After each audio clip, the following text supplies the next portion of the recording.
దేవునికి స్తోత్రం. Praise lord. Hallelujah. అందరం చెప్దాం ప్రైజ్ లార్డ్. హల్లెలూయా. మత్తయి సువార్త 24వ అధ్యాయం. మత్తయి సువార్త 24వ అధ్యాయం.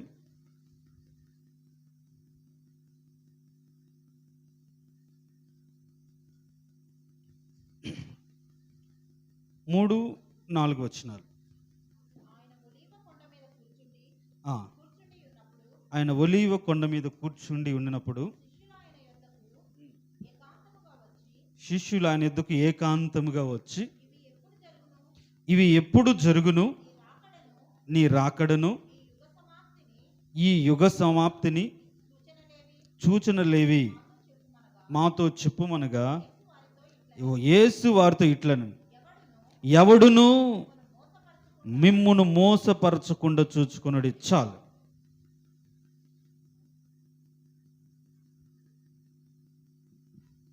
దేవుడు ఈ వాక్యం ద్వారా మనతో మాట్లాడును గాక. గత 3-4 నెలలుగా భారతదేశమంతా కూడా ఎవరైతే యేసుక్రీస్తును నమ్మి ఆయనే సొంత రక్షకుడిగా అంగీకరించి నిత్య జీవాన్ని ఆయనే అనుగ్రహించేవాడని గ్రహించి ఈ లోకంలో బ్రతుకుతున్న వారి జీవితాల్లో కలిగినటువంటి వేదన, శోధన, భారతదేశంలో ఉన్నటువంటి పరిస్థితులన్నిటిని బట్టి అందరూ ఒకటే ప్రార్థన చేశారు. దేవా, నీకు అనుకూలమైనటువంటి నీ నామ ఘనత కోసం, నీ సువార్త ప్రకటించడానికి కోసం, అనేకులకు నిన్ను ప్రకటించడానికి, నిన్ను తెలియచేయడానికి మార్గం తెరవండి, నిన్ను తెలుసుకునేటట్లుగా చేయండి అని ప్రార్థన చేస్తున్న వారందరూ కూడా నీ నామానికి అనుకూలమైనటువంటి ప్రభుత్వం రావాలి అని కోరుకున్నారు. ఉపవాస ప్రార్థనలు పెట్టారు. 100 రోజులు ఉపవాస ప్రార్థన చేసిన సంఘాలు ఉన్నాయి. 40 days ప్రేయర్స్ కూడా పెట్టుకున్నారు. దేవా, దయ చూపించండి, దయ చూపించండి, నీ కృప ఉంచండి. ఇంకా చాలామంది నిన్ను తెలుసుకోలేని స్థితిలో ఉన్నారు, నిన్ను ఎరుగని స్థితిలో ఉన్నారు. నీవే రక్షకుడు అని తెలుసుకోలేదు ప్రభువా. ఆ దినములు కొద్దివే చేశానన్నావు, కాదు ప్రభువా, అనేకులు ఎరుగునట్లుగా నీ దయ చూపించండి అని ప్రార్థన చేశారు. కానీ మన ప్రార్థనకు అనుకున్నట్లుగా ప్రభుత్వం అయితే రాలేదు. ఇంకా భయపడే పరిస్థితులు ఏర్పడ్డాయి. క్రైస్తవుడును అని చెప్పుకునే స్థితి కొంతకాలానికి మాసిపోతుందేమో. నేను కాదు, నా బ్రతుకు నేను బ్రతుకుతే చాలు అనుకునే గడ్డు పరిస్థితులు రాబోయే దినాల్లో మన ముందు ఉన్నాయేమో. ఇలాంటి భయంకరమైన పరిస్థితుల్లో మనం బ్రతుకుతూ ఉన్నాం. వాస్తవానికి నా హృదయంలో ఉంచిన భారం, రాకడ అతి సమీపంగా ఉంది కాబట్టి సంఘాన్ని స్వస్థతల కోసము, ఆశీర్వాదాల కోసము కాదు నువ్వు సిద్ధం చేయాల్సింది, హెచ్చరించి గద్దించి ఏ విధంగానే సరే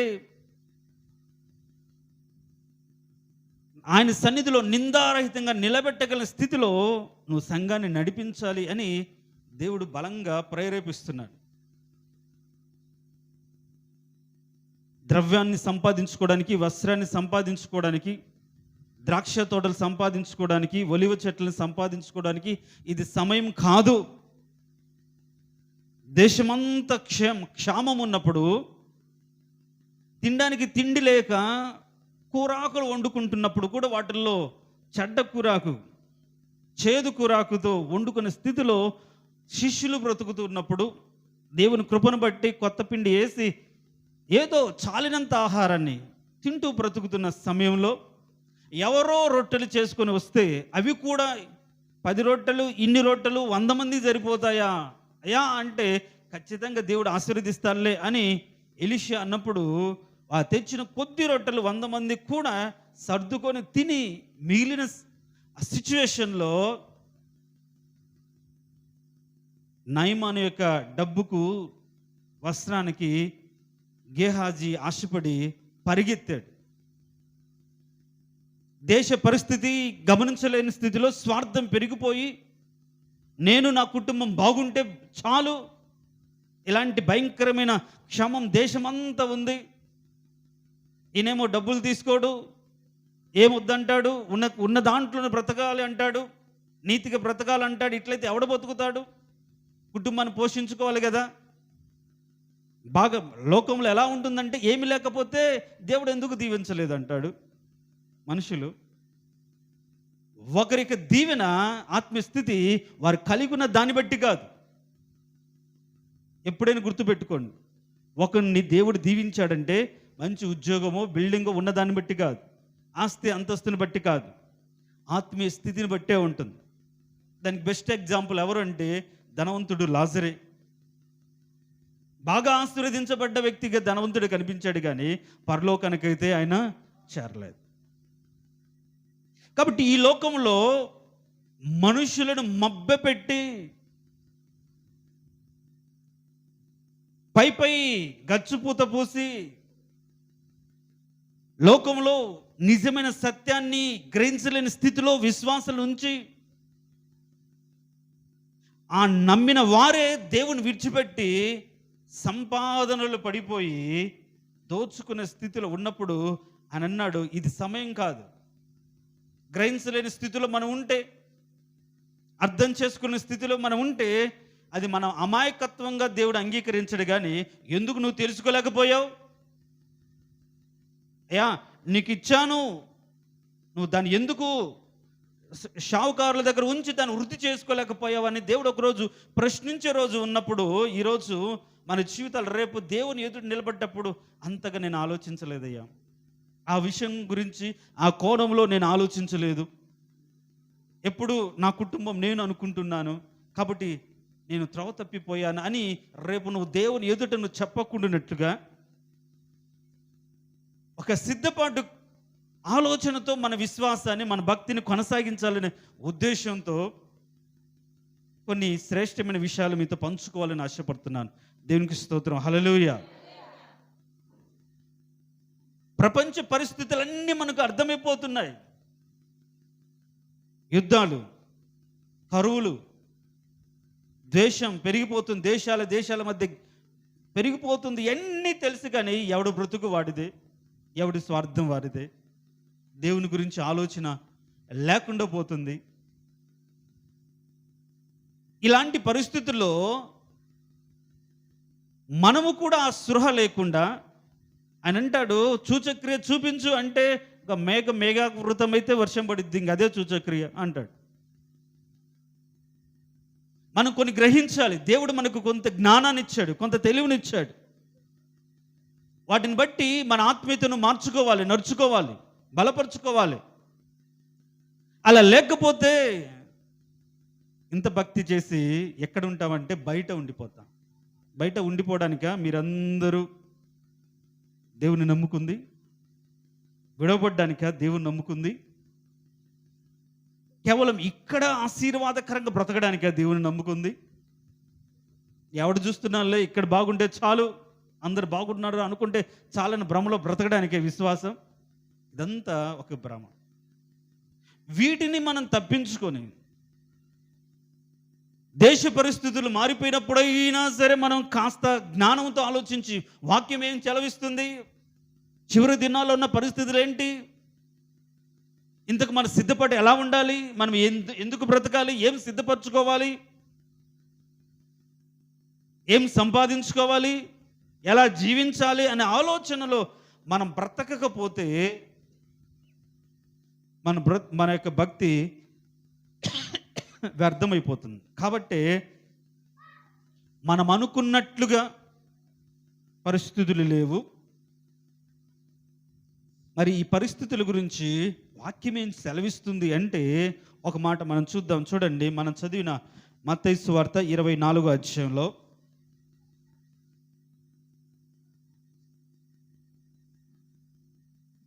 24వ అధ్యాయంలో 6వ వచనం, లేకుంటే 6వ వచనం కింది భాగాన్ని మనం చదవండి. యుద్ధములను గూర్చియు యుద్ధ సమాచారముల గూర్చియు వినబోదురు. మీరు కలవరపడకుండా చూచుకునుడి, ఇవి జరగవలసి ఉన్నవి, అంతం వెంటనే రాదు. ఇంకా మీరు లూకా సువార్త 21వ అధ్యాయం కానీ మీరు గమనిస్తే అక్కడ ఇంకో ఒక క్లారిటీగా ఒక మాట ఉంటుంది. లూకా సువార్త 21వ అధ్యాయం, లూకా సువార్త 21వ అధ్యాయం 9వ వచనం.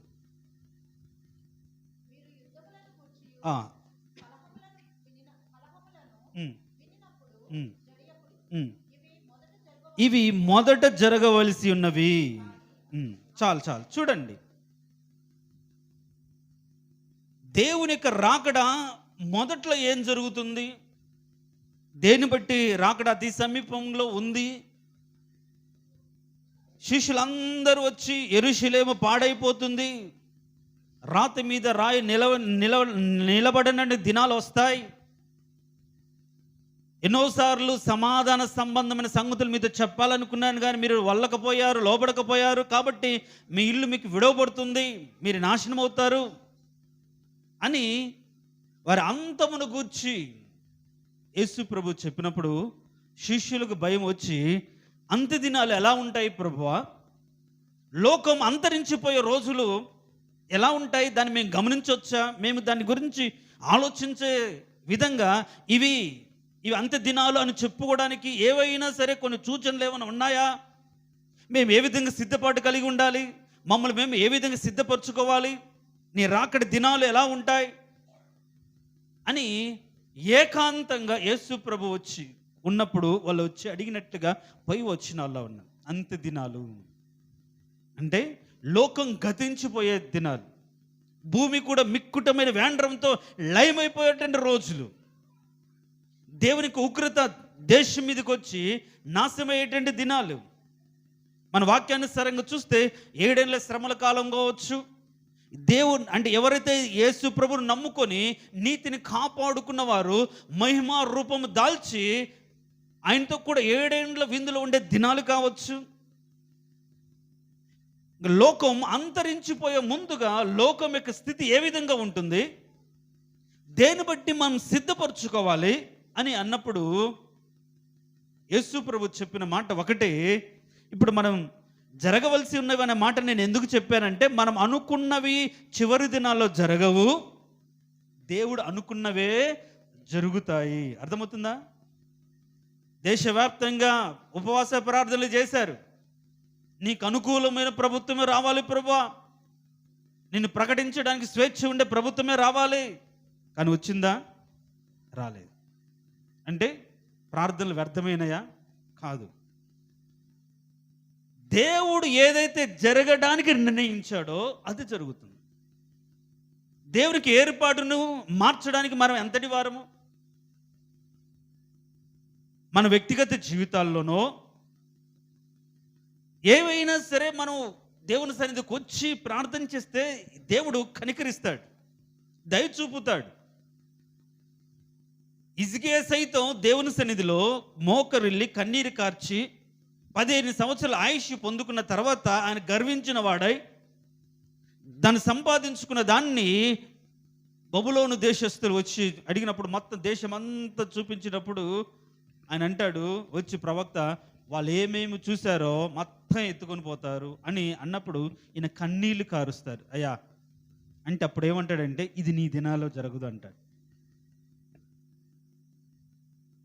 హోషేయ అనే ఒక రాజు ఉంటాడు, ఆయన దినాల్లో కూడా ఇలా జరిగినప్పుడు ఆయన కూడా ప్రార్థన చేస్తే ఇది నీ తర్వాతి దినాల్లో జరుగుతుంది అంటాడు. అంటే వ్యక్తిగత జీవితంలో కొన్నిటిని దేవుని కన్నీరు కార్చి ఆయన మనసు మార్చడానికి అవకాశం ఉంటుందేమో, కానీ సృష్టి ఏర్పాటులో దేవుడు నిర్ణయించింది ఆయన సంకల్పాన్ని మార్చడం ఎవరి తరము కాదు. ఆయన ఉద్దేశాన్ని మార్చడం ఎవరి తరము కాదు. అంటే ఆయన సంకల్పం లోకం మీద ఏమై ఉందో ఆ సంకల్పానుసారంగా జగత్ పునాది వేయబడక ముందే ఏర్పాటును అనుసరించిన దేవుని సంకల్పమును రాయబడినట్టుగా ఆయన సంకల్పానుసారంగా మనమందరము కూడా ప్రభువైన యేసుక్రీస్తు రక్తము ద్వారా మారు మనసు పొంది పాప క్షమాపణ పొంది పరిశుద్ధులుగా మార్చబడ్డాం. తర్వాత ఏంటి అంటే ఇంకా దేవుని కుమారులు మహిమను చూసే క్షణాలు, వారి ఎదుట మహిమ ప్రత్యక్షపోయే దినాలు, ఎత్తబడి మార్చబడి దేవుని సన్నిధిలో ఉండే దినాలు, లోకం మీదకి ఉగ్రత వచ్చే దినాలు ఎలా ఉంటాయి అని మనం చూస్తే మొదట యుద్ధ సమాచారాలు, అది 2-3 పాయింట్. కానీ ఆయన ఏమంటాడంటే మనం చదివిన అధ్యాయంలో యుద్ధ సమాచారాలు చూడండి. యుద్ధ సమాచారాలు, అక్కడక్కడ కరువులు భూకంపాలు కలుగును 8వ వచనంలో. తర్వాత అక్కడ 8వ వచనం కింది భాగాల్లో ఒక మాట ఉంటుంది, ఇవన్నీ వేదనలకు ప్రారంభము. ఏంటంట? దేనికి ప్రారంభం? వేదనలకు. మొదట ఇవి సంభవించవలసినవి, జరగవలసినవి. లోకం మీదకి వేదన అనేది రాబోతుంది. దేవుని నమ్మిన బిడ్డల మీదకి శ్రమ అనేది రాబోతుంది. ఇది వేదనలకు ప్రారంభం. కాబట్టి నేనేమనుకున్నానంటే దేవుడు ఒకవేళ ప్రజలంతా కోరుకున్నట్లుగా దేవునికి అనుకూలమైన ప్రభుత్వం ఇస్తే నేను అనుకున్నాను ఏంటంటే ఒక 5 సంవత్సరాల గ్రేస్ పీరియడ్ ఇచ్చాడు అనుకున్నా. ఇస్తాడేమో అంటే మనకు ఎలాంటి ఇబ్బంది లేకుండా స్వేచ్ఛగా బ్రతికే కృప అంటే అది ఇంకొక 5 సంవత్సరాల గ్రేస్ పీరియడ్, అంతే కృప. మనం పరిశీలించుకోవడానికి, దేవుని క్రియలు ప్రకటించడానికి, దేవుని రాజ్యాన్ని వ్యాప్తి చేయడానికి ఇంకో 5 సంవత్సరాల గ్రేస్, అంతే ఆయన కృప. లేదు, ఇదేంటి? ప్రారంభం స్టార్ట్ అయిపోయింది మన జీవితాల్లో. ప్రపంచవ్యాప్తంగా పరిస్థితులన్నీ మారిపోతున్నప్పుడు వేదనలకు ప్రారంభం అంటే స్టార్ట్, అంటే వేదనలు వస్తాయి, దానికి ప్రారంభ దినాల్లో మనము ఉన్నాము. వేదనలకు ప్రారంభ దినాల్లోకి మనము వచ్చాము. మన జీవితాల్లో భక్తిని చేయడానికి కూడా భయపడే పరిస్థితులు రాబోయే రోజుల్లో ఉన్నాయి. నా మట్టుకు నేను బ్రతుకుతే చాలులే అనుకునే స్థితిలో దేవుని వదిలిపెట్టే పరిస్థితులు రాబోతాయి. ఇంకా అక్కడ మనం చూస్తే ఎలా ఉంటుంది ఈ చివరి దినాల గురించి అక్కడ రాయబడిన మాట అంటే చూడండి, ఇంకొన్ని మాటలు. 24వ అధ్యాయం, మత్తయి సువార్త 24వ అధ్యాయం 9వ వచనం. అప్పుడు జనులు మిమ్మల్ని శ్రమల పాలు చేసి చంపెదరు, మీరు నా నామము నిమిత్తం సకల జనుల చేత ద్వేషించబడుదురు. ఏంటంట? చదివారు కదమ్మా, ఏం చదివారు? చూడండి, జనులు మిమ్మల్ని శ్రమల పాలు చేసి చంపెదరు, మీరు నా నామము నిమిత్తము సకల జనుల చేత ద్వేషించబడుదురు. అంత మాత్రం కాకుండా అనేకులు అభ్యంతరపడి ఒకరినొకడు అప్పగించి ఒకరినొకడు ద్వేషించరు. చూడండి, అంటే ఒకవేళ పాలెంలోకి వచ్చి మీరందరూ ఏసీలు కదా, మీరు క్రిస్టియన్స్ ఎట్లా అవుతారు? ఎవడు మందిరానికి వెళ్ళేవాడు, ఎవరు చర్చికి వెళ్ళేవాడికి ఇవన్నీ రావు చెప్పండి అంటే నేనైతే వెళ్ళనండి, ఇదిగో ఆ ఇంట్లో వాళ్ళు వెళ్తారని చెప్తారు. అది నేనైతే వెళ్ళను, ఇదిగో వాళ్ళైతే మందిరానికి వెళ్తారు. అప్పగిస్తారు వాళ్ళు తప్పుకోవడానికి, ద్వేషిస్తారు, చంపుతారు. మణిపూర్లో జరిగింది అదే కదా, దేవుని నమ్మిన బిడ్డలు చంపబడ్డారు. ఆయన మొత్తం ద్వేషించారు. పరిస్థితులు మారిపోతున్నాయి. ఎవరైతే యేసు క్రీస్తు పేరు పెట్టుకొని క్రైస్తవుడుగా మార్చబడిన వారి జీవితాల్లో అనేకులు ద్వేషించడం మొదలు పెడుతున్నారు. అంటే స్వాతంత్రం వచ్చిన తర్వాత ఈ 75 సంవత్సరాలు లేనంత హింస ఇప్పుడు క్రైస్తవుల మీద పెరిగిపోయాయి. దాడులు పెరిగిపోయాయి, ద్వేషం పెరిగిపోయింది. ఇది మీది కాదు దేశం అన్నట్టుగా మారిపోయింది. నువ్వు హిందూ దేశం కాబట్టి హిందూగానే ఉండాలనే ఆలోచన పెరిగిపోయింది, దారుణంగా మారిపోయింది. ఇంకా చాలామంది కూడా సెకండ్ థాట్లో పడి పబ్లిక్ మీటింగ్స్ కూడా పెట్టడానికి వెనకం చేసే పరిస్థితుల్లోకి వచ్చారు. ఇదివరకు మైక్ పట్టుకొని వీధి సువార్త చేసేవాళ్ళు. ఇప్పుడు ఏ వ్యక్తి కూడా అలాంటి వెళ్ళే ధైర్యం సాహసం చేయట్లేదు. యుక్తిగా బ్రతకాలి కదా, తెలివిగా బ్రతకాలి కదా, ప్రకటించడం అంటే ఇంక వెళ్ళిపోవడం ఎందుకు అని ఎవరంతటి వాళ్ళు సేఫ్ జోన్లో దేవుని పరిచర్య చేసే రోజుల్లోకి వచ్చిపోయారు. మనకెందుకులే, సంఘానికి వచ్చే వారికి చెప్తే సరిపోతుంది, అక్కడికి వెళ్ళి ఇక్కడికి వెళ్ళి తలనొప్పులు తెచ్చుకోవాల్సిన అవసరం ఏముంది. మరి ఒకప్పుడు ఎవరు అభ్యంతరపరిచిన వారు ఇప్పుడు ఎందుకు అభ్యంతరాలు పెరిగిపోయాయి? ఒకప్పటికి ఎక్కడికి వెళ్ళినా సరే వీధి సువార్తలు ఎక్కడైనా పెట్టగలిగి, మైకులు పెట్టగలిగి సువార్త చెప్పగలిగిన స్థితిలో ఉన్న స్థితిలో గత 5-6 ఏళ్ళగా పరిస్థితులు మారిపోయి చెప్పలేని స్థితిలో, పెట్టుకోలేని స్థితిలో మారిపోయారు. కారణం ఏంటంటే అనేకులు, సకల జనులు మిమ్మల్ని ఏం చేస్తారు? ద్వేషిస్తున్నారు. సువార్తను ద్వేషిస్తున్నారు, యేసుక్రీస్తును ద్వేషిస్తున్నారు, కొందరు చంపుతారు. ఇంకొక మాట తెలుసా? ఆ మాట చూడండి ఎంత దారుణంగా ఉంటుందో. మీరు కానీ యోహాను సువార్త 16వ అధ్యాయం, యోహాను సువార్త 16వ అధ్యాయం, యోహాను సువార్త 16వ అధ్యాయం మొదటి 2 వచనాలు.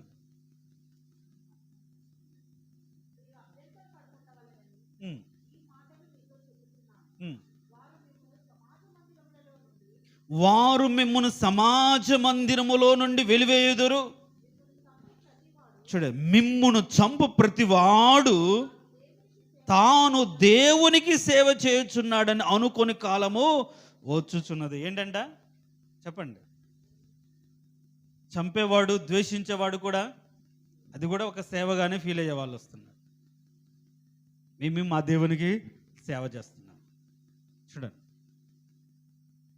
చంపే ప్రతి వాడు యొక్క ఫీలింగ్ ఏంటంటే మేము మా దేవునికి సేవ చేస్తున్నాం. అభ్యంతరపరిచే ప్రతి వాడు కూడా ఎలా ఉన్నాడంటే వారి దేవుడికి సేవ చేసి తినాలి. ఇంత భయంకరమైన దినాల్లో, ఇంత పరిస్థితులు మారిపోతున్నప్పటికీ కూడా తిండి కోసము, ఐక్య సంబంధ విచారాల కోసం మనం బ్రతుకుతూ పరిస్థితులు గమనించకుండా,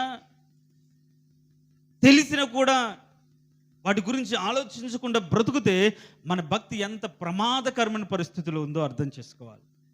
మన విశ్వాసం, మన క్రైస్తవం ఎలాంటి స్థితిలో ఉందో మనము తెలుసుకోవాలి. యుద్ధ సమాచారాలు మనం వింటున్నాం, కరువుల గురించి మనం వింటున్నాం. ఎప్పుడు లేనంత ద్వేషం ఈరోజు క్రైస్తవుల మీదకి వచ్చింది. ఇక్కడే కాదు, ప్రతి చోట, ప్రపంచ దేశాల్లో కూడా ద్వేషం అనేది పెరిగిపోయింది. క్రైస్తవులు ఉండకుండా చంపాలని చూస్తున్నారు, అప్పగిస్తున్నారు, చర్చిలను కూలదోలుస్తున్నారు, తగలబెడుతున్నారు, ప్రకటన చేస్తే చాలు చంపుతున్నారు. చంపే ప్రతి వాడు కూడా దేవునికి సేవ చేసే, నేను సేవ చేస్తున్న పరిస్థితులకు వచ్చాయి. మరి ఇలాంత భయంకరమైన పరిస్థితులు, ఇది వేదనలకు ప్రారంభం. ఇవి మొదట జరగవలసినవి జరుగుతాయి. మీరు చాలా స్టార్టింగ్ స్టేజ్లో ఉన్నారు అనుకున్నప్పుడు ఏం చేయాలి చెప్పండి? ఇప్పుడు ఎవరైనా హాస్పిటల్కి వెళ్ళారు, క్యాన్సర్ అని చెప్పారు, ఇది చాలా స్టార్టింగ్ స్టేజ్ అని చెప్పారు. ఏం చేస్తారు? స్టార్టింగే కదా అని వదిలేస్తారా? చెప్పండి చెప్పండి అమ్మాయిలు, వదిలేస్తారా? అంతే ఉన్నారు ఈ రోజుల్లో. ఏముందిలే ఎప్పటి నుంచో అనుకుంటున్నారు కదా అని. ఏం చేస్తారు? అప్పుడు కానీ వదిలేస్తే ఏమవుతుంది? ముదిరిపోయి చేస్తారు. సో ఇప్పుడు ప్రారంభము, మొదటి ఇలా ఇవి జరగవలసినవి జరుగుతాయి అని దేవుడు చెప్పినప్పటికీ జరుగుతున్న వాటిని బట్టి పరిశీలించుకొని పరిశుద్ధతను సంపాదించుకోవడానికి ప్రయాసపడకుండా ఇంకా దాసదాసీలను, ద్రాక్ష తోటలను, ఒలివ తోటలను, ద్రవ్యమును సంపాదించుకునే విధంగా మనం బ్రతుకుతే ఎంత దారుణం. ఇవన్నీ జరుగుతాయి అన్నప్పుడు యేసు ప్రభు ఫస్ట్ చెప్తున్న మాట ఒకటే మాట. అదేంటి అంటే ఆయన మొదట ఇవన్నీ ఇలా ఉంటాయని చెప్పకుండా ఆయన అన్న మాటను ఈరోజు మీతో చెప్పాలనుకుంటున్నాను. ఆ మాట ఏంటంటే అదే మత్తయి సువార్త 24వ అధ్యాయం. మత్తయి సువార్త 24వ అధ్యాయం మనం చదివిన మూల వాక్యం 4వ వచనం. యేసు వారితో ఇట్లనెను, ఎవడును మిమ్మును మోసపరచుకొనకుండా చూచుకొనడి. దీనికి స్తోత్రం. హల్లెలూయా చెప్పాలి, 2 చేతులే చెప్తాం. ప్రజలాడు హల్లెలూయా. యుద్ధాలు జరుగుతాయి, కరువులు సంభవిస్తాయి, ఈ వేదనలకు ప్రారంభం అంటూ యేసు ప్రభు చెప్తున్న మాట ఏంటంటే, ఎవడును మిమ్మును మోసపరుచుకోనకుండా మిమ్ములు మీరు చూసుకోవాలి. అబ్బాయిలు వింటున్నారా? వినాలి. యవనస్తులు కదా, లోకపు పోకడ అంత తెలుసు, కానీ పరిస్థితులు ఎంత దారుణంగా ఉన్నాయో మీరు అర్థం చేసుకోకుండా ఇష్టానుసారం బ్రతికారనుకోండి, ఎవడు కాపాడలేడు. నేను అనుకునేవాడిని, మా పిల్లలు చిన్నగాడు క్రేజ్ గడు చిన్నప్పుడు ఉన్నప్పుడు నేనేమనుకునేవాడంటే, ఒకవేళ యేసు ప్రభు రాకడ వస్తే వీడు ఎత్తబడతారులే అనుకున్నా. ఎందుకని? అమాయకులు, పిల్లలు అమాయకులు. వీళ్ళు ఇస్తున్నాడు అనుకో, ఈరోజు రైట్ అనుకో ఎత్తబడతాడు. కానీ క్రేజీ వయసు వచ్చింది, మంచి చెడ్డలు ఎరగల జ్ఞానం వచ్చింది, దాన్ని బట్టి ఒక తీర్పు ఉంటుంది. కాబట్టి వేదన ఉంది. ఎదిగిన పిల్లలు ఉంటే దేవుని తెలుసుకోకుండా బ్రతికితే నాశనమైపోతారు, నరకానికి వెళ్ళిపోతారు. ఈ లోకంలో నాశనం అవ్వడం అంటే ఏదో ఒక రోజు మళ్ళీ బాగుపడతారు, అది కాదు. నిత్య నాశనానికి వెళ్తే ఎవడు కాపాడుతాడు? ఎవడు ఏం చేయలేడు. కాబట్టి తల్లిదండ్రులారా, మీ బిడ్డల పట్ల, ఇంకా వయసుకు వచ్చినా సరే, పెద్దవారికి వచ్చినా సరే, తిండి వలన, ఐకిక సంబంధ విచారం వలన మత్తుగా ఉండి ఆ రోజు ఉరిగా రాకుండా ఉండడానికి ఈరోజు హెచ్చరికపూర్వకమైన స్థితిని మనం ఒకసారి అర్థం చేసుకొని, మనకు విశ్వాస జీవితంలో ఇప్పుడు వేదనలకు ప్రారంభ రోజుల్లోకి మనం వచ్చాము. రాకడ అతి సమీప గడియల్లోకి మనం వచ్చాము. మొట్టమొదటిగా యేసుక్రీస్తు రావడానికి ముందు ఏవేమి సంభవిస్తున్నాయో అవి సంభవిస్తున్న రోజుల్లో మనం ఉన్నాం. కాబట్టి ఒళ్ళు దగ్గర పెట్టుకొని మన భక్తిని మనం కొనసాగించాలని హెచ్చరికపూర్వకమైన మాటను ఈరోజు మీకు చెప్పాలనుకుంటున్నాను. ఇవన్నీ జరుగుతున్నప్పుడు మనం ఎలా ఉండాలి? భక్తి విషయంలో మనం ఏ విధంగా ఉండాలి అని దానికి యేసు ప్రభు ఇలా సంభవిస్తాయి. కానీ వీటన్నిటికంటే ముఖ్యమైనది, ఎవడైనాను మిమ్మును మోసపరుచుకోకుండా చూసుకోవాలి. ఫస్ట్ మనల్ని మనం మోసపరుచుకోకుండా చూసుకోవాలి. ఎలా మోసం చేస్తారు? ఎవడైనాను అంటే ఇక్కడ ఏ అధికారి అయినా, ఏ వ్యక్తి అయినా, లేకుంటే వాడు ఏ దేశస్థుడైనా, ఏ గ్రామస్తుడైనా, ఎవడైనా వాడు ఎలాంటి వాడైనా సరే, దేని చేతనైనా మనల్ని మోసం చేస్తాడో చూసుకోండి అని చెప్తున్నాడు. ఎవడైనాను అనే దానికి అర్థం ఏంటంటే, వాడి స్థితి, గతి, అధికారం, బలము ఏ స్థితిలో అయినా సరే మిమ్మల్ని మభ్య పెట్టడానికి అవకాశం ఉంది, మిమ్మల్ని మోసపరచడానికి అవకాశం ఉంది. మీరు చాలా జాగ్రత్తగా చూసుకోండి అని చెప్తున్నారు. ఎలా మోసపరుస్తారు ఎవడైనా సరే అంటే, ఫస్ట్ ఎలా మోసం చేస్తాడు అనే దాని గురించి మనం చూస్తే చూడండి. ఏంటి చూడండి, ఆ కింది వచనాల్లో, అనేకులు నా పేరిట వచ్చి నేనే క్రీస్తునని చెప్పి పలువురిని మోసపరుచుద్ది. అది అంటే మీరు ఏం వింటున్నారో చాలా జాగ్రత్తగా చూసుకోవాలి. చివరి దినాలు అనేక మంది దేవుని నమ్మిన వ్యక్తులు సైతం మోసపోయే పరిస్థితులు ఏంటి అంటే, ఎవడు ఏది చెప్తే అదే నమ్మే పరిస్థితిలోకి వెళ్ళిపోయారు. ఇది నిజమా కాదా అనే ఆలోచనలోకి మనుషులు రాలేకపోతున్నారు. చివరి దినాల గురించి ఏ విధంగా రాయబడింది అంటే, మీరు కానీ తిమోతికి రాసిన 2వ పత్రికలో ఒక మాట ఉంటుంది, అంత్య దినములలో అపాయకరమైన కాలంలో వచ్చును అని చెప్తూ 3వ అధ్యాయం కొన్ని వచనాల్లో,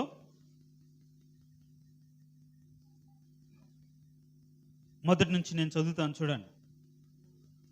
అంత్య దినములలో అపాయకరమైన కాలములు వచ్చునని తెలుసుకున్నాము. ఎలాగనగా మనుషులు స్వార్థప్రియులు, ధనాపేక్షులు, బింకములాడువారు, అహంకారులు, దూషకులు, తల్లిదండ్రులకు అవిధేయులు, కృతజ్ఞత లేనివారు, అపవిత్రులు, అనురాగ రహితులు, అతి ద్వేషులు, అపవాదకులు, అజితేంద్రియులు, క్రూరులు, సజ్జన ద్వేషులు, ద్రోహులు, మూర్ఖులు, గర్వాంధులు.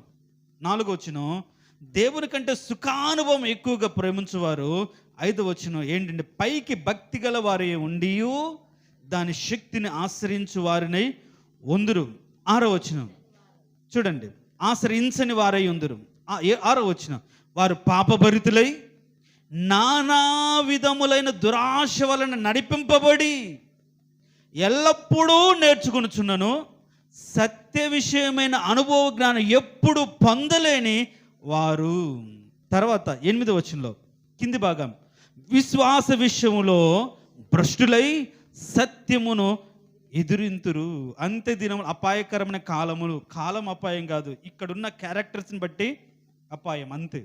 ఎవరు నమ్మాలో చెప్పలేము కదా. మొన్నటి సంఘటనలు మనం చూస్తే, పెంచుకున్న కూతుర్నే గొంతు కోసి చంపారు. 9 సంవత్సరాలు పెంచుకొని ఏం చేశారు?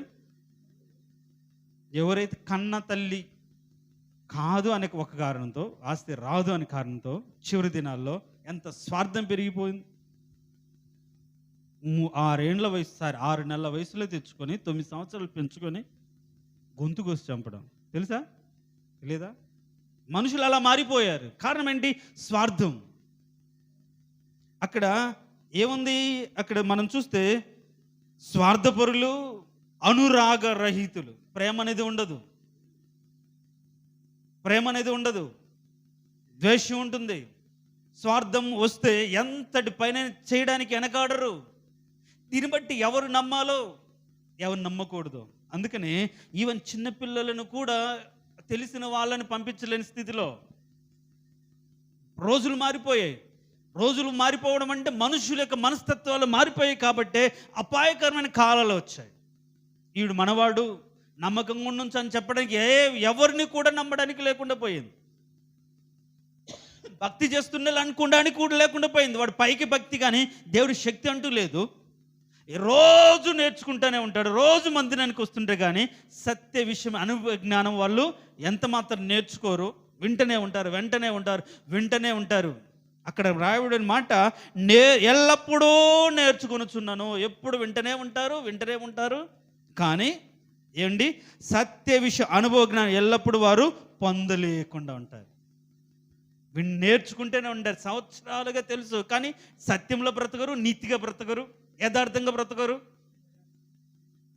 కారణం ఏంటంటే భక్తి వేషధారణ అయిపోయింది. అది అవకాశంగా మార్చుకున్నారు.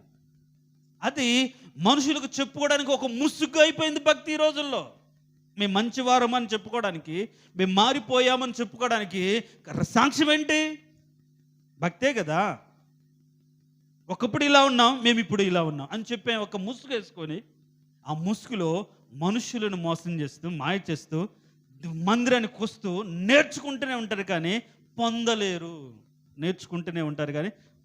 పిల్లలు సబ్జెక్టులు అంతా నేర్చుకుంటారు, చదువుతారు, ఫెయిల్ అయితే రిజల్ట్స్ పొందలేరని నేర్చుకుంటారు, చదువుతూనే ఉంటారు, రోజంతా చదువుతుంటారు, కానీ ఎక్కదు వాళ్ళకు, మనసు పెట్టరు, గ్రహించరు, ఏం చదివేమో తెలియదు.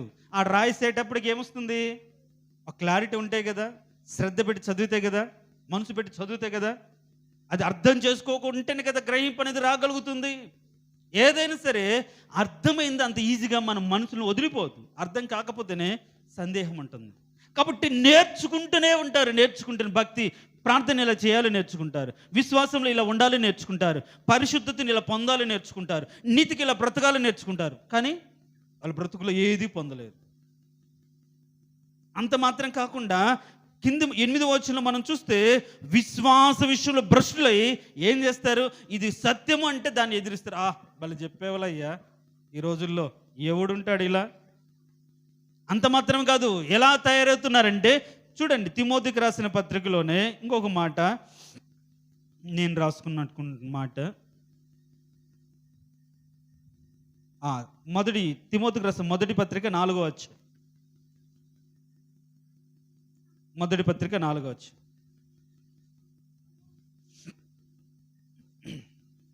అయితే కడవరి దినంలో కొందరు అబద్ధికుల వేషధార వలన మోసపరచు ఆత్మల యందు దయ్యముల బోధ యందు లక్ష్యముంచి విశ్వాస భ్రష్టులని చెప్తున్నాడు. అక్కడ ఒక మాట ఉంటుంది, ఏమని రాసుకున్నానంటే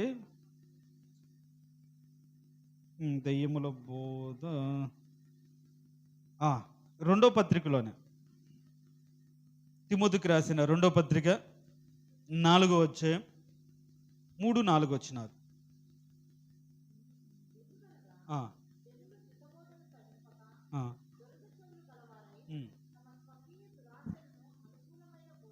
ఏం చెప్పానమ్మా రెఫరెన్స్ అదేనా, కరెక్టేనా? రెండో పత్రిక, తిమోతికి రాసిన రెండో పత్రిక 4వ అధ్యాయం 3-4 వచనాలు చదవండి. ఎందుకనగా జనులు హితబోధన సహింపక దురద చెవులు గలవారై తమ స్వకీయ దురాశలకు అనుకూలమైన బోధకులను తమ కొరకు పోగు చేసుకొని. చూడండి, అంటే ఇక్కడ బోధకులను కూడా వాళ్ళే తయారు చేసుకొని వాళ్ళకి ఏది అవసరమో వాళ్ళు ఏం చెప్పాలో అలా చెప్పే బోధకులను ఏర్పరచుకునే స్థితి. దురద చెవులు గలవారై హితబోధ, మంచి బోధను, అక్కడ హితబోధ అనే దాన్ని అక్కడ ఏముంది, ఆరోగ్యకరమైన బోధ, హానికరం కాకుండా బలపరచని బోధ. వాళ్ళు సహించట్లేదు, వాళ్ళు అర్థం చేసుకోవట్లేదు, వాళ్ళకి అనుకూలమైన మాటలే చెప్పాలి. అనుకూలమైన మాటలు ఏంటంటే ఎప్పుడు దేవుడు మిమ్మల్ని ఆశీర్వదిస్తాడు, దీవిస్తాడు, ఆశీర్వదిస్తాడు, దీవిస్తాడు, అదే చాలు. ఇంకా దీవిస్తాడు, దేవుడు మిమ్మల్ని గద్దిస్తాడంటే బాధ, మీకు శిక్ష వస్తుందంటే బాధ, మీరు శ్రమ పారవుతారంటే బాధ. ఈ మాట వినకపోతే ఖచ్చితంగా దేవుడు మేము శిక్షిస్తాడంటే ఈయనేంటయ్యా శాపం పెడతాడు అనుకుంటారు. అలా గద్దించి ఖండించి పైన గద్దించుము బుద్ధి చెప్పుము అని అక్కడ ఉంటే, అక్కడ ఉంది సంపూర్ణమైన దీర్ఘశాంతముతో ఉపదేశించుము, ఖండించుము, గద్దించుము, బుద్ధి చెప్పుము అని చెప్తే, అలా బుద్ధి చెప్పే దానికి ఎవరు బుద్ధి చెప్పే మాటలకు ఇష్టపడకుండా ఏం చేస్తున్నారు, హితబోధను సహింపక దురద చెవులు గలవారై తమ స్వకీయమైన దురాశకు అనుకూలమైన బోధకులను తమ కొరకు పోగు చేసుకొని. వీళ్ళు అంటే వీళ్ళు డయస్ ఎక్కితే చాలు ఏం చేస్తారు, వాళ్ళు పొగిడే పనుల్లోనే ఉంటారు, వాళ్ళ గురించి చెప్పే పనుల్లోనే ఉంటారు. తర్వాత వాళ్ళకి అనుకూలమైన విషయాలే చెప్తారు. వాళ్ళు ఎన్ని తప్పులు చేస్తే దాపెడతారు, దాని గురించి ఒక్క మాట చెప్పరు, అన్నీ కూడా వాళ్ళకు అనుకూలంగా మార్చుతారు. చూడండి, చివరి దినాల్లో మనుషులు ఇలా మారిపోతున్నారు, పరిస్థితులు ఇలా మారిపోతున్నాయి.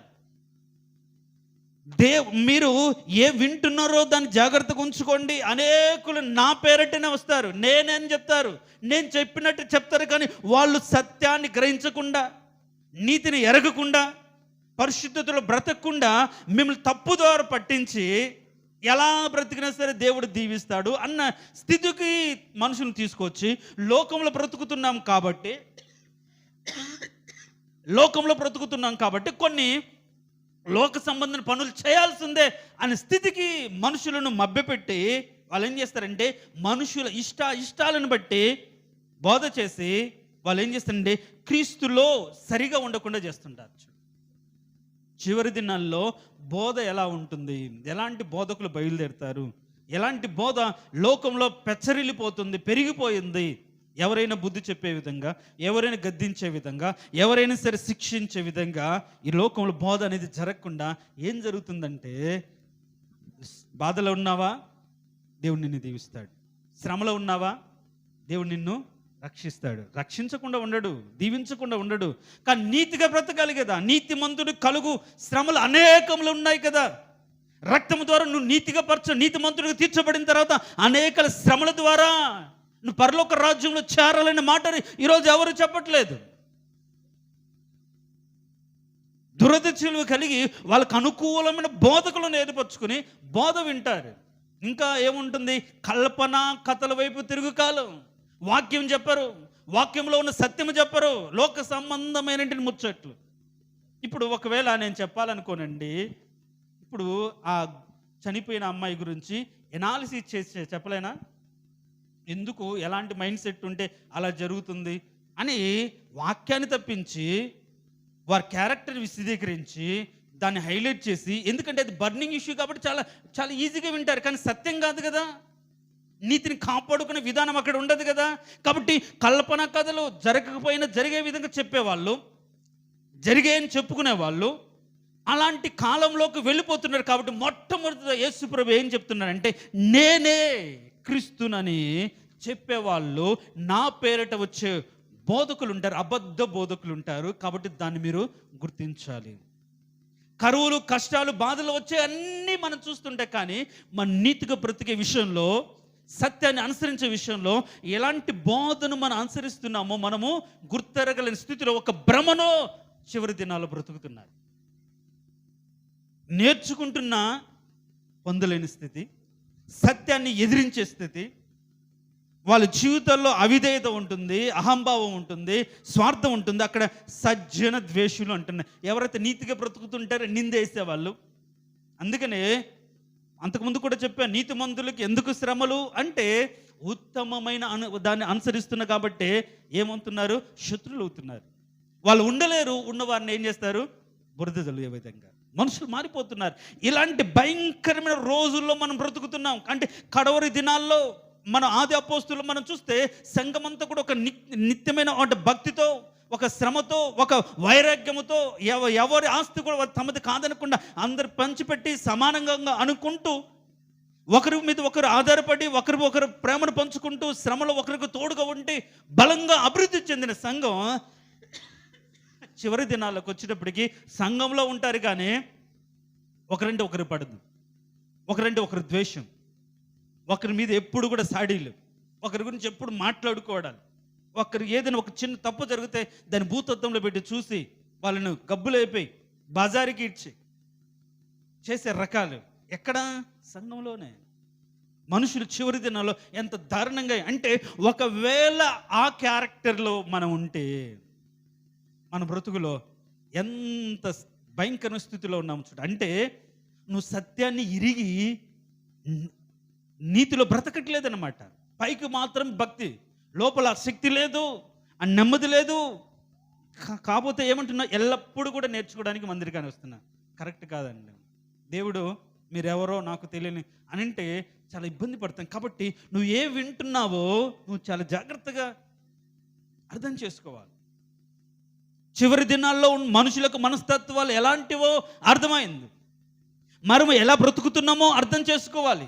మన భక్తిని ఏ విధంగా కొనసాగిస్తున్నామో కేవలం పైకి మాత్రమే ఉంటున్నామా? ఇంకా చివరి దినాల్లో సాతాను మనం చూస్తే అక్కడ ఒక మాట ఉంటుంది, వెలుగుదూత వేషం వేసుకొని అని కొరింథీయులకు రాసే 2వ పత్రికలో ఒక మాట.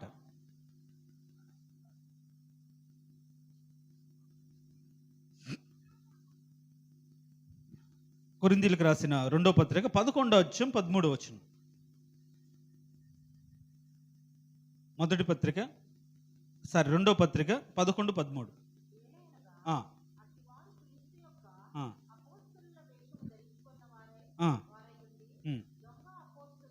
చూడండి 11వ అధ్యాయంలో 13వ వచనంలో, అట్టివారు అంటే దేవుని యందు స్థిరంగా లేనటువంటి వారు చూడండి, అపోస్తుల వేషం ధరించుకుని వారై దొంగ అపోస్తులుగా ఉండి మోసగాండ్రగు పనివారై ఉన్నారు. అంటే చివరి దినాల్లో బోధ అంతా కూడా ఎలా జరిగిపోతుందో చూడండి.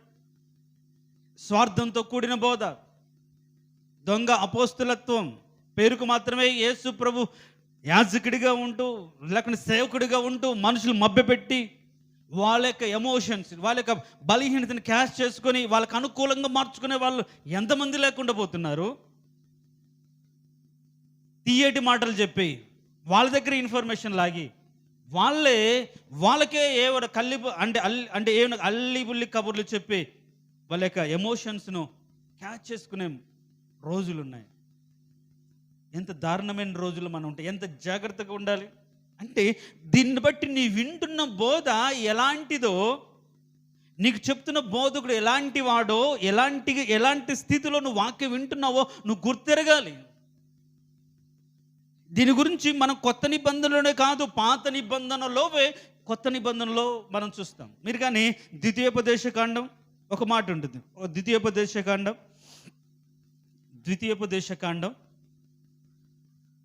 13వ అధ్యాయం ద్వితీయోపదేశకాండం 13వ అధ్యాయం మొదటి వచనం. ఉమ్. చూడండి, ప్రవక్తయే గాని కలలు కనువాడే గాని నీ మధ్య లేచి నీ ఎదుట సూచక్రియనను మహత్కార్యమునైనను చేసి నీవు ఎరుగని ఇతర దేవతలను అనుసరించి పూజింతము రమ్మని చెప్పిన ఎడల అతడు నీతో చెప్పిన సూచక్రియే గాని మహత్కార్యములే గాని సంభవించినను ఆ ప్రవక్త మాటలు కలలు కనువాని మాటలు నీవు వినకూడదు. చూడండి, ఏంటంట, దేవుని పేరు పెట్టుకొని క్రియలు, సూచక్రియలు కూడా చేస్తారు. ఈ రోజుల్లో చాలామంది టచ్ చేస్తే పడిపోయే వాళ్ళ దగ్గర ఎక్కువ మంది వెళ్తూ ఉంటారు సూచక్రియలు. గురక ఇప్పుడు అందరూ కూడా లోకంలో ఆయన చాలా పవర్ఫుల్, దెయ్యాలు వదిలిస్తాడు, ఆయన టచ్ చేస్తే చాలు, ఆయన ప్రార్థన చేస్తే ఆయిల్ ఇస్తే చాలు. ఇలా ఎన్ని సూచక్రియలు జరిగిన సత్యాన్ని కానీ బోధించకుండా, నీతిని కానీ బోధించకుండా, వాళ్ళు వాక్యానుసారంగా కాకుండా మనం మభ్యపెట్టే విధంగా దేవుని రాజ్యంలో ఒక వ్యక్తి చేరడానికి కావలసినటువంటి పరిశుద్ధతను, నీతిని బోధించకుండా, గద్దించకుండా అలాంటి బోధ కానీ మీరు వింటే దాన్ని అనుసరించకూడదు. దాని గురించి చాలా సీరియస్గా మనం మాటలు చూస్తాం. చూడండి, ఎజ్కేలు గ్రంథం 22వ అధ్యాయం. చూడండి, ఈరోజు ఉన్నటువంటి ప్రవక్తలు కానీ సేవకులు కానీ ఎలాంటి వారిగా ఉంటున్నారో మనం ఎజ్కేలు గ్రంథం 22వ అధ్యాయం చూద్దాం. ఎజ్కేలు గ్రంథం 22వ అధ్యాయం.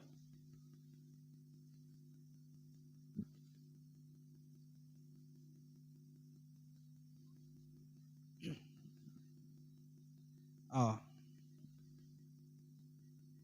25వ వచనం చూడండి. ఉగ్రత దినమందు నీకు వర్షము రాదు, అందులో ప్రవక్తలు కుట్ర చేయుదురు. ఇప్పుడు ఇవన్నీ కూడా సేవకుల గురించి మాట. అందులో ప్రవక్తలు కుట్ర చేయుదురు, గర్జించుచుండు సింహం వేటలు చీల్చినట్లు వారు మనుషులను భక్షింతురు, సొత్తులను ద్రవ్యములు వారు పట్టుకొందురు, దానిలో చాలా మందిని వారు విధవరాండ్రను చేయుదురు. చూడండి 26వ వచనం. దాని యాజకులు నా ధర్మశాస్త్రం నిరాకరించుదురు, నాకు ప్రతిష్ఠితులకు వస్తువులను అపవిత్రపరచుదురు, ప్రతిష్ఠితమైన దానిని సాధారణమైన దానికి భేదమెంచరు, పవిత్రమేదో అపవిత్రమేదో తెలుసుకొనుటకు జనులకు నేర్పరు, నేను విధించిన విశ్రాంతి దినములను ఆచరింపరు, వారి మధ్య నేను దూషించబడతాను. ఏం నేర్పట్లేదు? పవిత్రమేదో అపవిత్రమేదో తెలుసుకున్నట్లు జనులకు నేర్పట్లేదు. చివరి దినాలు ఇంకా ఈ 22వ అధ్యాయం అంతగా చదివితే జనాలు ఎట్లా తయారో అక్కడ ఉంది. మనము తిమోతికి రాసిన పత్రికలో చదివిన క్యారెక్టర్స్ అన్నీ కూడా ఇక్కడ ఉంటాయి. అన్నిటికి మించి మనం చెప్పుకుంటున్న మాట బోధ గురించి చెప్పుకుంటున్నాం. ఈ బోధకులు ఎలా ఉంటున్నారు చివరి దినాల్లో అంటే, ఎలా ఉన్నారు? మనుషులను చీల్చుతున్నారు, తర్వాత వారి ద్రవ్యాలను, వాళ్ళ డబ్బులను కొల్లగొడుతున్నారు. అంత మాత్రం కాకుండా 26వ వచనంలో యాజకులు ధర్మశాస్త్రాన్ని నిరాకరించి ప్రతిష్ఠితమైన వస్తువులను అపవిత్రపరచుదురు, ప్రతిష్ఠితమైన దానిని సాధారణమైన దానిని భేదమెంచరు. అంటే అర్థమైందన్న ఆ మాటలు? ప్రతిష్ఠితము అంటే ప్రత్యేకమైన దానికి సాధారణమైన దానికి పెద్ద తేడా ఉండదు. ఇది మామూలే, చెయ్యొచ్చులే అని ఎవరు చెప్తారు? బోధకులే చెప్పే రోజు. దేవుడు యాజకుడికి ఇచ్చినటువంటి బాధ్యత ఏంటంటే, మీరు కానీ లేవీకాండం 10వ అధ్యాయం 10వ వచనం చూడండి. లేవీకాండం 10వ అధ్యాయం 10వ వచనం. లేవీకాండం 10వ అధ్యాయం 10వ వచనం.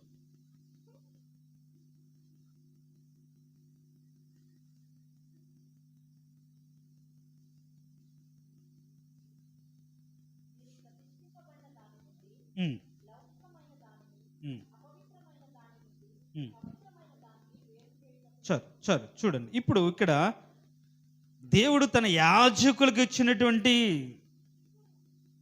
బాధ్యత ఏంటి అంటే, ఇక్కడ 10వ వచనంలో మీరు ప్రతిష్ఠింపబడిన దాని నుండి లౌకికమైన దానిని అపవిత్రమైన దాని నుండి పవిత్రమైన దాన్ని వేరు చేయుటకు అని రాయబడింది. ఏమి చేయాలి? సంఘంలో ఉన్న వ్యక్తి ఇది అపరిశుద్ధము, ఇది చేయకూడదు, ఇలా ఉండకూడదు అని లోక సంబంధమైన దాన్ని చేయకుండా ప్రతిష్ఠితమైన దాన్ని, లౌకిక సంబంధమైన రెండింటిని వేరు చేయాలి. రెండింటిని వేరు చేయాలి. కాకపోతే ఈ రోజుల్లో ఏమవుతుందంటే ఇది మామూలే కదా, చేయొచ్చు, పెద్ద ప్రాబ్లం లేదని రెండు కలిపి బోధిస్తున్నారు. ప్రతిష్ఠితమైన దాని నుంచి లౌకికమైన దాన్ని వేరు చేయాలి. అది యాజకుల పని, సేవకుల పని. కానీ అట్లా వేరు చేయకుండా రెండు కలిపే చేస్తున్నారు. కానీ దేవుడు ఏం చేశాడు? మనం చూస్తే ఒక మాట ఉంటుంది, మనం లౌకికమైన ఆత్మను పొందలేదు కానీ పరిశుద్ధాత్మను పొందామని. తర్వాత మీరు కానీ కొరింథీయులకు రాసిన మొదటి పత్రిక 7వ అధ్యాయం అనుకుంటాను, చూడండి.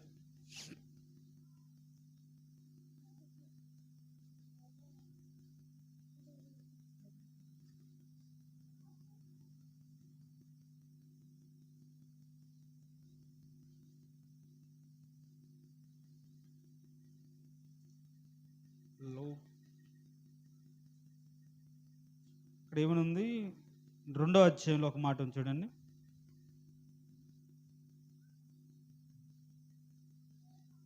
మీ విశ్వాసం మనుషుల జ్ఞానం ఆధారం చేసుకునక దేవుని శక్తిని ఆధారం చేసుకుని ఉండాలని. ఇక్కడ లౌకిక సంబంధమైన ఆత్మను మనం పొందలేదన్నమాట, లౌకిక సంబంధంగా మనం బ్రతకూడదన్నమాట. ఇక్కడ నేను నోట్ చేసుకోలేదు కానీ ఉంటుంది, చూడండి.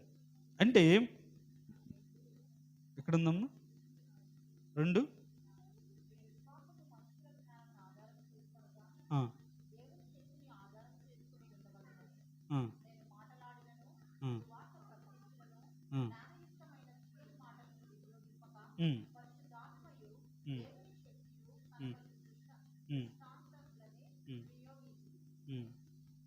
దానికన్నా అది ఈ లోక జ్ఞానం కాదు అంటూ ఒక లౌకిక జ్ఞానము, సరే ఏదేమైనా సరే ఒక విశ్వాసి నీతికి ఎలా బ్రతకాలో చెప్పాలి, పరిశుద్ధతను ఏ విధంగా కాపాడుకోవాలో చెప్పాలి. అంతేగాని పరిశుద్ధత లోకం కలిపి ప్రత్యేక విధంగా చెప్పకూడదు, ఏం కాదులేని చెప్పకూడదు. మరి ఈ రోజులో బోధ ఎలా ఉంది? మిమ్మల్ని ప్రతిష్ఠించుకోండి, మిమ్మల్ని పరిశుద్ధపరచుకోండి, నీతిగా బ్రతకండి, నీతిగా జీవించండి. పరిశుద్ధత మాత్రమే దేవుని సన్నిధిలో నిల్చుటకు ఒక ఆయుధం. కాబట్టి ఈ లోకం ఏమి సంపాదించుకున్నా సంపాదించుకోకపోయినా పరిశుద్ధత కలిగి ఉండాలి అని చెప్పేవాళ్ళు కరువైపోతున్నారు, దాన్ని బోధించే వాళ్ళు కరువైపోతున్నారు. మనుషుల యొక్క బలహీనతను ఆధారం చేసుకొని క్యాచ్ చేసుకొని వాళ్ళ డబ్బును గుంజే వాళ్ళు పెరిగిపోతున్నారు. అంత మాత్రం కాకుండా ఏ విధంగా ఈ చివరి దినాల్లో ఉన్నారంటే, ఏజ్కేలు గ్రంథం 13వ అధ్యాయం అనుకుంటాను, ఏజ్కేలు గ్రంథం 13వ అధ్యాయం, ఇది ఇంకా దారుణం. ఏజ్కేలు గ్రంథం 13వ అధ్యాయం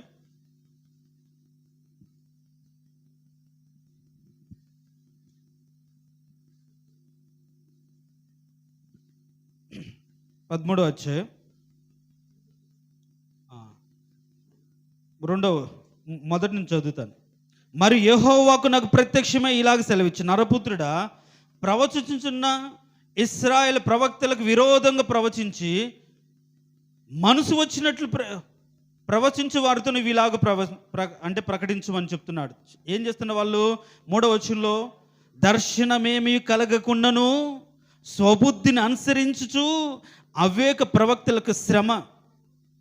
తర్వాత 10వ వచనం, 8వ వచనంలో, మీరు వ్యర్థమైన మాటలు పలుకుచు నిరర్థకమైన దర్శనం కలుగుతున్నారు కనుక నేను మీకు విరోధిని. 10వ వచనం, సమాధానమేమీ లేకపోయినను వారి సమాధానమని చెప్పి నా జనులను మోసపుచ్చుచున్నారు.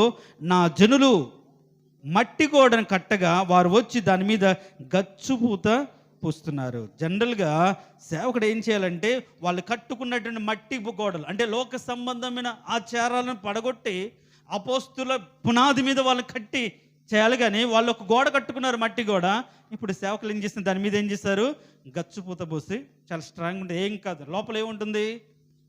లోపల ఏముంది? మట్టి. పైకి మాత్రం ఏముంది? గచ్చు, గట్టిగా ఉంటుంది. లోపలంతా అంటే ఏదో ఒక రోజు అది బయటపడిపోతూ ఉంటుంది. ఏ పెళ్ళిళ్ళ దగ్గరో లేకుంటే ఏదైనా ఆచారాల దగ్గరో ఇది మామూలే కదా, మన సంప్రదాయం కదా, ఇది ఆచారం కదా, అలవాటు కదా అని నిజమైన నీతిగా బ్రతికి ఆచారాలు నిరర్ధకం చేయనట్లుగా బ్రతకుండా అక్కడ తేలిపోతూ ఉంటారు. చూడండి, మనుషులు కట్టిన, జనాలు కట్టిన మట్టి గోడకు ఈ రోజుల్లో ఏం చేస్తున్నారు? గచ్చుపూత పూస్తున్నారు. వీళ్ళు కట్టట్లేదు, ఎవరో వాళ్ళే కట్టుకుంటారు జనాలు. మేము ఇట్లా సరే అని దాని మీద మాత్రం పైన ఏం చేస్తారు? పూత పూస్తున్నారు. వీళ్ళు ఇదిగో మేము చూడు ఎట్లా చేశానో, పరిచర్య ఎలా చేశానో, ఎంతమందిని నిలబెట్టానో, ఎంతమందికి బాప్తీసాలు ఇచ్చానో, ఎంతమంది నా సంఘంలో ఉన్నారో అని చెప్పుకుంటారు. కానీ వాళ్ళు ఎవ్వరు కూడా గట్టి వాళ్ళు కాదు, కూలిపోయే స్థితిలో ఉన్నారు. అంటే చివరి దినాల్లో బోధ ఎలా ఉంటుంది అనే దానికి నేను చెప్తున్నాను. మనుషులను మభ్యపెట్టే విధంగా, దర్శనం కలగకపోయినా కలిగిందని చెప్పే విధంగా, సమాధానం లేకపోయినా సమాధానం ఉందని చెప్పే విధంగా ప్రవక్తలు తయారయ్యారు, సేవకులు తయారయ్యారు. ఇలాంటి భయంకరమైన అబద్ధ బోధకుల మధ్య మనం ఏం చేస్తున్న ప్రారంభ దినాల్లో ఉంటున్నాము. ఇలాంటి అబద్ధ బోధకుల మధ్య ప్రారంభ దినాల్లో మనం ఉంటున్నాం. నేను చెప్పాను కదా, మొన్న నన్ను అడిగారు, నువ్వు 3 రోజులు ఉపవాసం ఉన్నాం కదా, దేవుడు ఎలాంటి దర్శనం ఇచ్చాడు, ఎలాంటి ప్రత్యక్షతనిచ్చాడు అంటే, నాకు ఎలాంటి దర్శనం రాలేదు, అంత వెలుగు కమ్మలేదు, ఏం లేదు. నేను మనస్ఫూర్తిగా ప్రార్థన చేసుకుంటుంటే, ఎవరైతే సంతానం లేని వారి గురించి ప్రార్థన చేస్తే నా హృదయంతరంగాలు ఒక స్వరం లాంటిది ఏదో, ఈ సంవత్సరం నేను 2 సంతానం ఇస్తానని మాట నాకు వినిపించినట్లుగా అనిపించింది. నేను విశ్వాసంతో ప్రకటించాను, అంతే. అది ఏదో నాకు ఇట్లా దేవుడు నన్ను దర్శించి, నేను ప్రార్థన చేస్తున్నప్పుడు వెలుగు కమ్మింది, దేవుడు ఇలా దిగి రావడం నేను చూశాను, నా దగ్గర నడుచుకుంటూ వచ్చి నన్ను లేపి, ఫాస్టింగ్ ఉన్నాను కాబట్టి ఇదిగో నేను ఇది ఇస్తాను, ఇది ముట్టాను అని చెప్పి నన్ను నేను గొప్ప చేసుకొని, అబ్బా రవికి ఇలాంటి దర్శనం వచ్చింది, మా పాస్టర్ గారికి అని మీరు అనేకులు చెప్పుకునే విధంగా మాయ మాటలు చెప్పి కాదు. మనుషులు మభ్యపెట్టడానికి ఈ రోజుల్లో ఏం చేస్తే వాళ్ళకు వచ్చే కళలు కూడా ఎదుటి వారికి సంభవించడానికి చెప్పేవాళ్ళు ఉన్నారు. తిని నిద్రపోయి దేవుడు నాకు కళ ఇచ్చాడు, మీ పట్ల ఈ దర్శనం ఇచ్చాడు, దేవుడు నాకు ఇలా చూపించాడు అని చెప్పి మనుషులు మభ్యపెట్టేవారు లేరంటారా? ఎంత దారుణమైన పరిస్థితులు మన విశ్వాసం ఉందో చూడండి. దర్శనం ఏమీ కలగకపోయినా సమాధానం అని చెప్పి వాళ్ళ బలహీనతలు క్యాచ్ చేసుకో. అంటే ఈరోజు నువ్వు ఎంత బలహీనంగా ఉంటున్నావు, నువ్వు వింటున్న బోధ ఎలాంటిది, నువ్వు నిజంగా దేవుని ఎదుట నువ్వు స్థిరంగా నిలబడే విధంగా ఉంటుందా నువ్వు వింటున్న మాటలు? అందుకని అయ్యా చివరి దినాలు ఏం జరుగుతుందంటే, ముందు నువ్వు మోసపరుచుకోకుండా నిన్ను నువ్వు చూసుకో. ఈ మోసం ఎలా జరుగుతుందంటే బోధ వల్లే జరుగుతుంది. అది విషయం నేను చెప్పాలనుకో మాట. వాక్యం ద్వారానే అందరూ మిమ్మల్ని మోసం చేస్తున్నారు. కాబట్టి నువ్వు వింటున్న బోధ ఎలాంటిదో, నా పేరిట వచ్చినా కానీ వాళ్ళు చెప్పే విధానం, వాళ్ళు నడిపించే విధానం, వాళ్ళు నిన్ను బలపరిచే విధానం చాలా తేడాగా ఉంటుంది. వీటిని నువ్వు గమనించాలి. అలా గమనించలేకపోతే నువ్వేం చేస్తావంటే మోసపోయి విడవబడతావు, దేవునికి దూరం అయిపోతావు. ఆ రోజుల్లో కూడా పాత నిబంధనల ప్రవక్తలు ఏ విధంగా ఉన్నారో మాయా దర్శనాలు చెప్తూ, మాయా ప్రవచనాలు చెప్తూ, మాయ మాటలు చెప్తూ, ఈ రోజుల్లో మనం చూసే ఎంతోమంది గొప్ప గొప్ప దైవ సేవకులు ఎలక్షన్స్ గురించి ముందుగానే అది వస్తుంది ఇది వస్తుందని చెప్పి నెరవేర్చకపోతే మళ్ళీ దానికి ఏవో కవరింగ్ చేసుకున్న వాళ్ళు లేరంటారా? చెప్పండి. ఖచ్చితంగా ఇదే వస్తుంది. ఖచ్చితంగా ఒక ఆయన కారే వస్తుంది, పైన తిరిగేదే వస్తుంది, నడిపేదే వస్తుంది అని చెప్పారు. వచ్చిందా? అక్కడ రాలే, ఇక్కడ రాలే. మళ్ళీ దానికి ఏం చేశారు? అలా కాదు, ప్రవచిస్తాడు కానీ వాళ్ళు లేకపోతే దేవుడు మాత్రం ఏం చేస్తాడు అన్నట్లుగా ఆ తప్పు మళ్ళీ మనుషులు. కరెక్ట్ కాదు. మనుషులు ఎలా మారిపోతున్నారు చూడ. అంటే మన గురించి కాస్త పాజిటివ్గా ఒక వ్యక్తి చెప్పగానే ఏం చేస్తున్నారు? అతను లోబడిపోతున్నారు. అన్నీ చెప్తారు, అన్నీ చెప్పిన తర్వాత ఏం చేస్తాడు? వాళ్ళ బలహీనత అర్థమైపోయి దాన్ని క్యాచ్ చేసుకొని ఇంకా చక్రం తిప్పుతాడు, వాళ్ళ దగ్గర నుంచి లాగుతాడు. ఇంకా మనం ఏముంటి మంత్రగాళ్ళకు సేవకులు పెద్ద తేడా లేదు. వాళ్ళు ఇంత ఇస్తే ఈ యంత్రం ఇస్తూ ఉంటారు. వీళ్ళు ఏం చేస్తారు? నేను నీకోసం ప్రార్థన చేయాలనుకుంటున్నాను, ఇలా ఇలా అంటే ఇదిగో ఈ డబ్బులు తీసుకో, అంతే. ఎంత దారుణమైపోతుంది ఈ రోజుల్లో. చివరి దినాల్లో బోధ, అబద్ధ బోధకులు అంటే వాళ్ళు వచ్చి అసత్యాన్ని కాదు ప్రకటించేది, యేసు ప్రభు దేవుడని కాదు ప్రకటించేది, యేసే దేవుడని చెప్తాడు, కానీ వాళ్ళు నడిపించే విధానం దేవుని ఎదుట మిమ్మల్ని నిలబెట్టే విధంగా ఉండదు బోధ. సత్యాన్ని గ్రహించే విధంగా ఉండదు బోధ. అందుకని దెయ్యముల బోధ ఎందు లక్ష్యం ఉంచుతారు. దెయ్యములు అంటే దెయ్యాలు కూడా వేదాలు వల్లిస్తారు. ఇప్పుడు ఆయన అంటాడు, మీరు మీ పేర్లు దెయ్యములు కూడా నమ్మి వణుకుచున్నవి అంటారు, కానీ అవి నీతిగా బ్రతవు, నమ్ముతాయి. ఇదిగో ఈయనే సర్వోన్నతుడైన క్రీస్తు దేవుని కుమారుడిని ప్రకటించలేదా? పౌలు వాళ్ళు పోతుంటే ఇదిగో వీరు దేవునికి మార్గాన్ని ప్రకటించేవారు అని వాళ్ళ గురించి సాక్ష్యం చెప్పలేదా? దెయ్యం పట్టిన వాళ్ళు, పూతోనని దెయ్యం పట్టింది ఏం చేస్తుంది? వాళ్ళు వెళ్తూ ఉంటే రోజు వచ్చి ఇదిగో దేవుని మార్గాన్ని వీళ్ళు మీకు బోధిస్తారు, వారు మీకు చెప్పేవాళ్ళు. అంటే ఈ దెయ్యమే దేవుని గురించి చెప్పే రోజు. ఎంత దారుణంగా మారిపోతుంది మనుషులు మనస్తత్వాలు, రోజులు మారిపోతున్నాయి. దెయ్యపు బోధ యందు లక్ష్యం ఉంచుతున్నారు. ఏ దెయ్యం కలిగి దెయ్యం అంటే అపవిత్రాత్మ, అపవిత్రమైన దాన్ని వేరుపరచాలని బైబిల్లో ఉంటే సేవకుడు ఇది ఏం కాదమ్మా, ఇది మామూలే, మనం ఈ లోకంలో పుట్టాం కదా, చేయొచ్చులే, కరెక్టేలే, తప్పదులే, ఏం కాదులే, చేసిన దాన్ని బట్టి ఈ అది ఏదో ఫలం దొరికింది, వాళ్ళు పరలోకానికి వెళ్తాడా? వెళ్ళరుగా. ఒకవేళ చేయని దాన్ని బట్టి కష్టమే కలిగింది, బాధనే కలిగింది, కానీ నీతిని కాపాడుకొని పరిశుద్ధిని కాపాడుకున్నవాడు ఎక్కడికి వెళ్తాడు? పరలోకానికి. అంటే అల్టిమేట్గా మన జీవితంలో మేము ఆలోచించుకోవాలంటే ఇప్పుడున్న రోజుల్లో బైబిల్లో చెప్పినట్టుగా ఏంటంటే చివరి దినాల్లో మనం అన్నిటిని వదిలిపెట్టి తన ప్రాణాన్ని కాపాడుకునేవాడు దాన్ని పోగొట్టుకుంటాడో, ఎవడైతే దాన్ని పోగొట్టుకుంటాడో దాన్ని రక్షించుకుంటాడు. దాన్ని ఈ ప్రాణాన్ని కాపాడుకోవడానికి ఆశపడాల్సి అంటే బ్రతకకూడదు. ప్రాణం పోయినా పర్లేదు, నేను క్రీస్తుతో కూడా ఉండే విధంగా ఒక తెగింపు కలిగిన భక్తిలోకి మనం రావాలి. అప్పుడే ఈ ప్రాణం పోయినా ఆయన దగ్గర నిలబడుతుంది. లేకపోతే ఇక్కడ నిలబడుతుంది కానీ అక్కడికి పోదు. కాబట్టి జరగవలసినవి జరుగుతూనే ఉన్నాయి. ఎంతమంది ఉపవాసం చేసినా ఈ చివరి దినాల్లో దేవుడు అనుకున్నవి జరిగిస్తున్నాడు. ఇవి ప్రారంభ దినాలు కాబట్టి మనం ఇప్పటికైనా ఏం చేయాలి? మనం ఇప్పటికైనా అంటే బోధకులు మారిపోతున్నారు, బోధ మారిపోతుంది, ప్రాస్పరిటీ గాస్పెల్ పెరిగిపోతుంది, దీవెనకరమైన అవే మాటలు ఎక్కువ ఉంటుంది. కానీ బుద్ధి చెప్పి గద్దించి నువ్వు నీతిగా బ్రతకాలి, యథార్థంగా బ్రతకాలి, పరిశుద్ధతలో బ్రతకాలి, కష్టమైన నష్టమైన సరే పరిశుద్ధతను మాత్రమే కాపాడుకోవాలి. ఈ లోకం ఏది సంపాదించుకో ప్రయాసపడకూడదు, డబ్బు సమస్త కీడులకు మూలం, దానివైపు నువ్వు చూడకూడదు, దాని గురించి ఆలోచించకూడదు, నీతి గురించి ఆలోచించాలి, నీతిగా బ్రతకాలి అనే మాటలు ఈ రోజుల్లో ఎవరికీ చెవినెక్కకూడదు,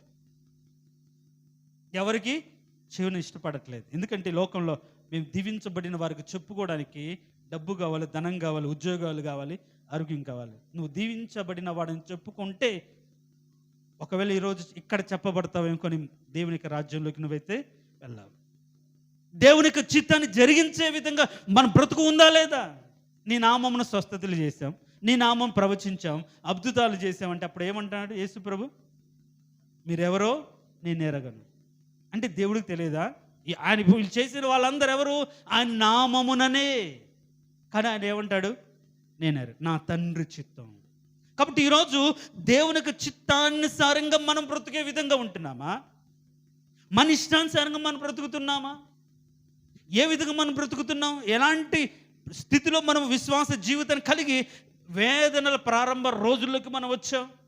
ఇప్పటికైనా సరే తిండి గురించి, ఐక్య సంబంధమైన విలాసాల గురించి ఆలోచించకుండా భక్తిలో కాస్త శ్రద్ధ పెట్టి నీతి నిజాయితీ గురించి, పరిశుద్ధత గురించి ఆలోచించే విధంగా ఉంటే మన బ్రతుకులు మారిపోతాయి. అందుకని ఏం చేయాలి అంటే ఇలాంటి చివరి దినాల్లో ఒక మాట చూడండి, లూకాసు వార్త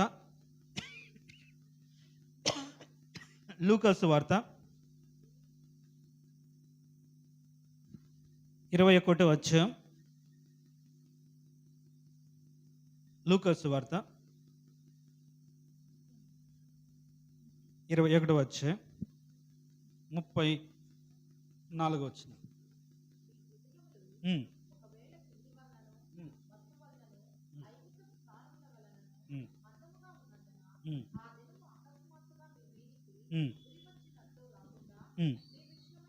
చూడండి,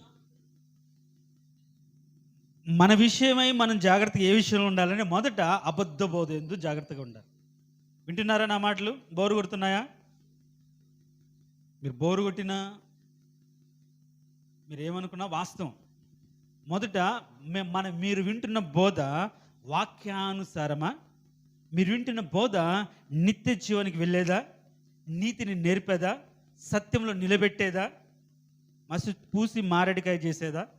మీరు ఇష్టానుసారానికి గచ్చుపూత కట్టే విధంగా ఉందా అని పరిశీలించుకోవాలి. మన నమ్మకాల మీదనే మనం ఏం చెప్తే మన పాస్టర్ వింటాడు అనుకునే విధంగా భ్రమలో ఉన్నారేమో. అలాంటివి ఏం జరగవు. మనం ఏం చెప్తే అది జరుగుతుంది, ఏమనుకుంటే అలానే ఉంటాడు, అన్నీ ఏమి జరగవు. ఇప్పుడు ఈ చివరి దినాలనే కరెక్ట్గా నీతిగా దేవుని పనిని జరిగించకపోతే రేపు ఏమంటాడు, నీకు అప్పచెప్పిందని నాకు లెక్క చెప్పు అంటే, ఆ రోజు అయ్యా వాళ్ళు ఇబ్బంది పెట్టారు కాబట్టి నేను వాళ్ళ మాట విన్నాను. సౌలు కూడా విన్నాడు, సౌలు కూడా భయపడ్డాడు, వాళ్ళు చెప్పినట్టే చేశాడు, కానీ రాజ్యం పోగొట్టుకున్నాడు. అహరోను వాళ్ళ మాట విన్నాడు, కానీ గద్దించబడ్డాడు. ఏమంటాడు, సరే మీరు అనుకున్నారు కదా, మీ ఇష్టం వచ్చినట్టు మీ దగ్గర బంగారం తెచ్చాడంటే దాంతో దూడ చేశాడు, వాళ్ళ ఇష్టానుసారి తిరగడానికి వదిలేశాడు. కానీ మోషే వచ్చి గద్దించాడు, అరిశాడు. కాబట్టి చివరి దినాల్లో సాంప్రదాయాలను, మనం యొక్క పితృ పారంపర్యాచార ఆచారాలు వదిలిపెట్టాలి. ఇది ఆచారము, ఇది అలవాటు, ఇలా దాన్ని బట్టి భక్తి చేయకుండా వాటి వదిలిపెట్టుకొని నీతిగా బ్రతకాలనే క్రమంలోకి రావాలి. తిరిగి అదే స్థితిలో మనం గచ్చుపూత పూసుకొని వీళ్ళు బాగా పరిశుద్ధులుగా ఉన్నారులేని పైకి కనిపించే విధం కాకుండా మనం ఏం చేయాలంటే దాన్ని పడగొట్టి అపోస్తుల పునాది మీద కట్టబడిన వారిగా, గట్టిగా కట్టుకున్న వారిగా. ఎందుకంటే అగ్ని దాన్ని పరీక్షిస్తుంది. ఒకవేళ గడ్డితో కానీ కొయ్యకాలితో కానీ కర్రతో కానీ కట్టుకుంటే ఏమైపోతుంది, కాలిపోతుంది. కాబట్టి మిగుల వెలుగల అంటే వెండి బంగారుతో మనం కట్టుకోగలిగితే, పరిశుద్ధత మనం కట్టుకోగలిగితే, ఒకవేళ అగ్ని కాలిపోయిన ఏముంది, పరీక్షించబడిన తర్వాత సువర్ణంగా మార్చబడే అమూల్యమైన విశ్వాసంగా మనం మార్చుకోవడానికి మనం ఏం చేయాలంటే అంటే పరిశుద్ధతలో మన విశ్వాసాన్ని కట్టుకోవాలి. అలా కట్టుకోవడానికి మనం నిజమైన భక్తి చేయాలి. అలా కాకుండా నామకార్థంగా బ్రతికామనుకోండి, ఊరికే లోక సంబంధమైన ఆచారబద్ధంగా బ్రతికామనుకోండి, మనము భక్తి వ్యర్థమైపోతుంది, దేవునికి రాజ్యంలోకి మనం వెళ్ళాం. ఆ రోజు మనకి ఎలా వస్తుంది, ఉరివల వస్తుంది. ఆ ఉరి అనేది ఎన్ని రకాలుగా మన మీదకి వస్తుంది అనే మాట ఇక్కడ ఉంటుంది. అంటే మొదట అబద్ధ బోధ, రెండవదిగా మనం చూస్తే మన హృదయం ఒకవేళ తిండి వలన, మత్తు వలన, ఐక విచారం వలన మందంగా ఉంటుంది. అంటే తిండి, విస్తారమైన తిండిని బట్టి, తర్వాత మత్తు అంటే తాగిన దాన్ని బట్టి మత్తు కాదు. కొందరికి డబ్బు, ధనము, మదమోహం అంటారు, లేకుంటే ధనమోహం అంటారు, లేకుంటే ఇలాంటి మత్తును బట్టి ఏం చేస్తారు, లెక్కలేని స్థితిలో ఉంటారు. ఇప్పుడు అక్కడ నాబాల్ అనే ఒక వ్యక్తి ఉంటాడు, మనకు తెలుసు, అబీగైల్ భర్త. ఏంటి, డబ్బు ఉంది కాబట్టి ఈ యొక్క దావీదు పంపిన గొర్రెల కాపురులు ఏం చేస్తాడని హేళన చేస్తాడు. అసలు దావీదేవాడు ఒక పనివాడు కదా, వాడు చెప్తే నేను వినేదే అని అంటాడు. అది ఒక మత్తు. మత్తులో ఉన్నవారు ఏం చేస్తారు, ఏం అర్థం కాదు, వాస్తవాన్ని తెలియకుండా బ్రతుకుతుంటారు. కాబట్టి ఈరోజు నువ్వు ఈ చివరి దినాల్లో వేదనల ప్రారంభ రోజుల్లోకి వచ్చావు. ఇవి ప్రారంభ దినాలు. ఈ ప్రారంభ దినాల్లో పరిస్థితులు అన్నీ మారిపోయాయి, మారుతూ ఉన్నాయి. అవి మనం మార్చుకోలేము. కానీ మనము మార్చుకొని జాగ్రత్త పడి ఏ విషయంలో జాగ్రత్త పడాలి అంటే అబద్ధ బోధ యందు, అంటే నేనే యేసు ప్రభువు అని చెప్పి ఆ బోధ ఎలాంటిదో మనం గుర్తెరగాలి. రెండవదిగా మన తిండి, మన మత్తు ఏ విధంగా డబ్బును బట్టి, ధనాన్ని బట్టి, ఆస్తిని బట్టి, బంధువులను బట్టి ఒకలాంటి ఆ స్థితిలో బ్రతుకుతూ లెక్కలేని తత్వంలో బ్రతుకుతున్నామేమో. తర్వాత మూడవదిగా ఐహిక సంబంధ విచారాలు. నాకు సరైన ఉద్యోగం లేదు, నా స్థితి బాగాలేదు, నా బ్రతుకు బాగాలేదు. నీ బ్రతుకు ఏమి లేకపోతే నీకేమి, నువ్వు నీతిని కలిగి ఉంటే చాలు. అది వాక్యం. నువ్వు ఎవరి దృష్టికి బాగలేకపోయినా, ఎవరు బాగలేదు అనుకున్నా సరే, నీవు దేవుని దృష్టికి నీతిగా ఉండి ఆ యొక్క లాజరులాగా, ఒకవేళ నీ బ్రతుకు కురుపులే ఉండొచ్చు, కుక్కలే నాకొచ్చు, ఎవరు లెక్క చేయకపోవచ్చు, కానీ నువ్వు దేవుని దృష్టి నీకు అనుగ్రహించబడే పరిశుద్ధతను నువ్వు కాపాడుకోగలిగితే, నువ్వు నీతిగా బ్రతకగలిగితే, ఆ కొద్దిలో నువ్వు నిజంగా కరెక్ట్గా ఉండగలిగితే చాలు. కాబట్టి నీ భక్తి అనేది మనుషులు కనిపించడానికి, గొప్పగా నేను దీవించబడ్డానని చెప్పుకోవడానికి కాకుండా, దేవుని సన్నిధిలో నిలబడగలిగిన స్థితి నాకుందని నీకు ధైర్యం పుట్టించేదిగా ఉండాలి. కాబట్టి ఐక్య విచారాలు, ఉద్యోగాలు లేక సరిగా లేనప్పుడు, ఇంట్లో పరిస్థితులు బాగా లేనప్పుడు, అనారోగ్యం బాగా ఉన్నప్పుడు, దీన్ని బట్టి ఒక బాధ వేదన బట్టి దేవుని సన్నిధిలో ఉండకుండా, నీతిని జరిగించకుండా, కరెక్ట్ లేకుండా బ్రతుకుతూ ఉంటారు. అది కూడా మన బ్రతుకులు ఎలా వస్తుంది? ఉరి అంటే తప్పించుకోలేకుండా ఉన్నట్టుగా. ఉరి అంటే వన్స్ ఒకసారి ఉరి కంబం ఎక్కారని తప్పించుకుంటారా? లేదు. ఉరి ఇంకంతే, చిక్కుపడిపోతాం. ఆ ఉరి వచ్చినట్లుగా ఆ రోజు రాకుండా ఉండడానికి మనం ఏం చేయాలి అంటే ఒక మాట ఉంటుంది చూడండి. రాకుండా మీ విషయం మీరు జాగ్రత్తగా ఉండండి. ఆ దినము భూమి ఎంతంతటి నివసించి వారందరి మీదకి అకస్మాత్తుగా వచ్చును. కాబట్టి జరగబో వీటినెల్లను తప్పించుకొని, అంటే జరగబోతున్న వీటిని అన్నిటిని తప్పించుకోవాలి. తర్వాత ఏం చేయాలి? మనుష్య కుమారుని ఎదుట నిలవబడు శక్తి గల వరగునట్లుగా ఎల్లప్పుడూ ప్రార్థన చేయొచ్చు, మెలకుగా ఉండడు. దేవునికి స్తోత్రం, హల్లెలూయా. వీటిని తప్పించుకోవాలి. తర్వాత దేవుని సన్నిధిలో మనుష్య కుమారుని ఎదుట మనం నిలబడాలి.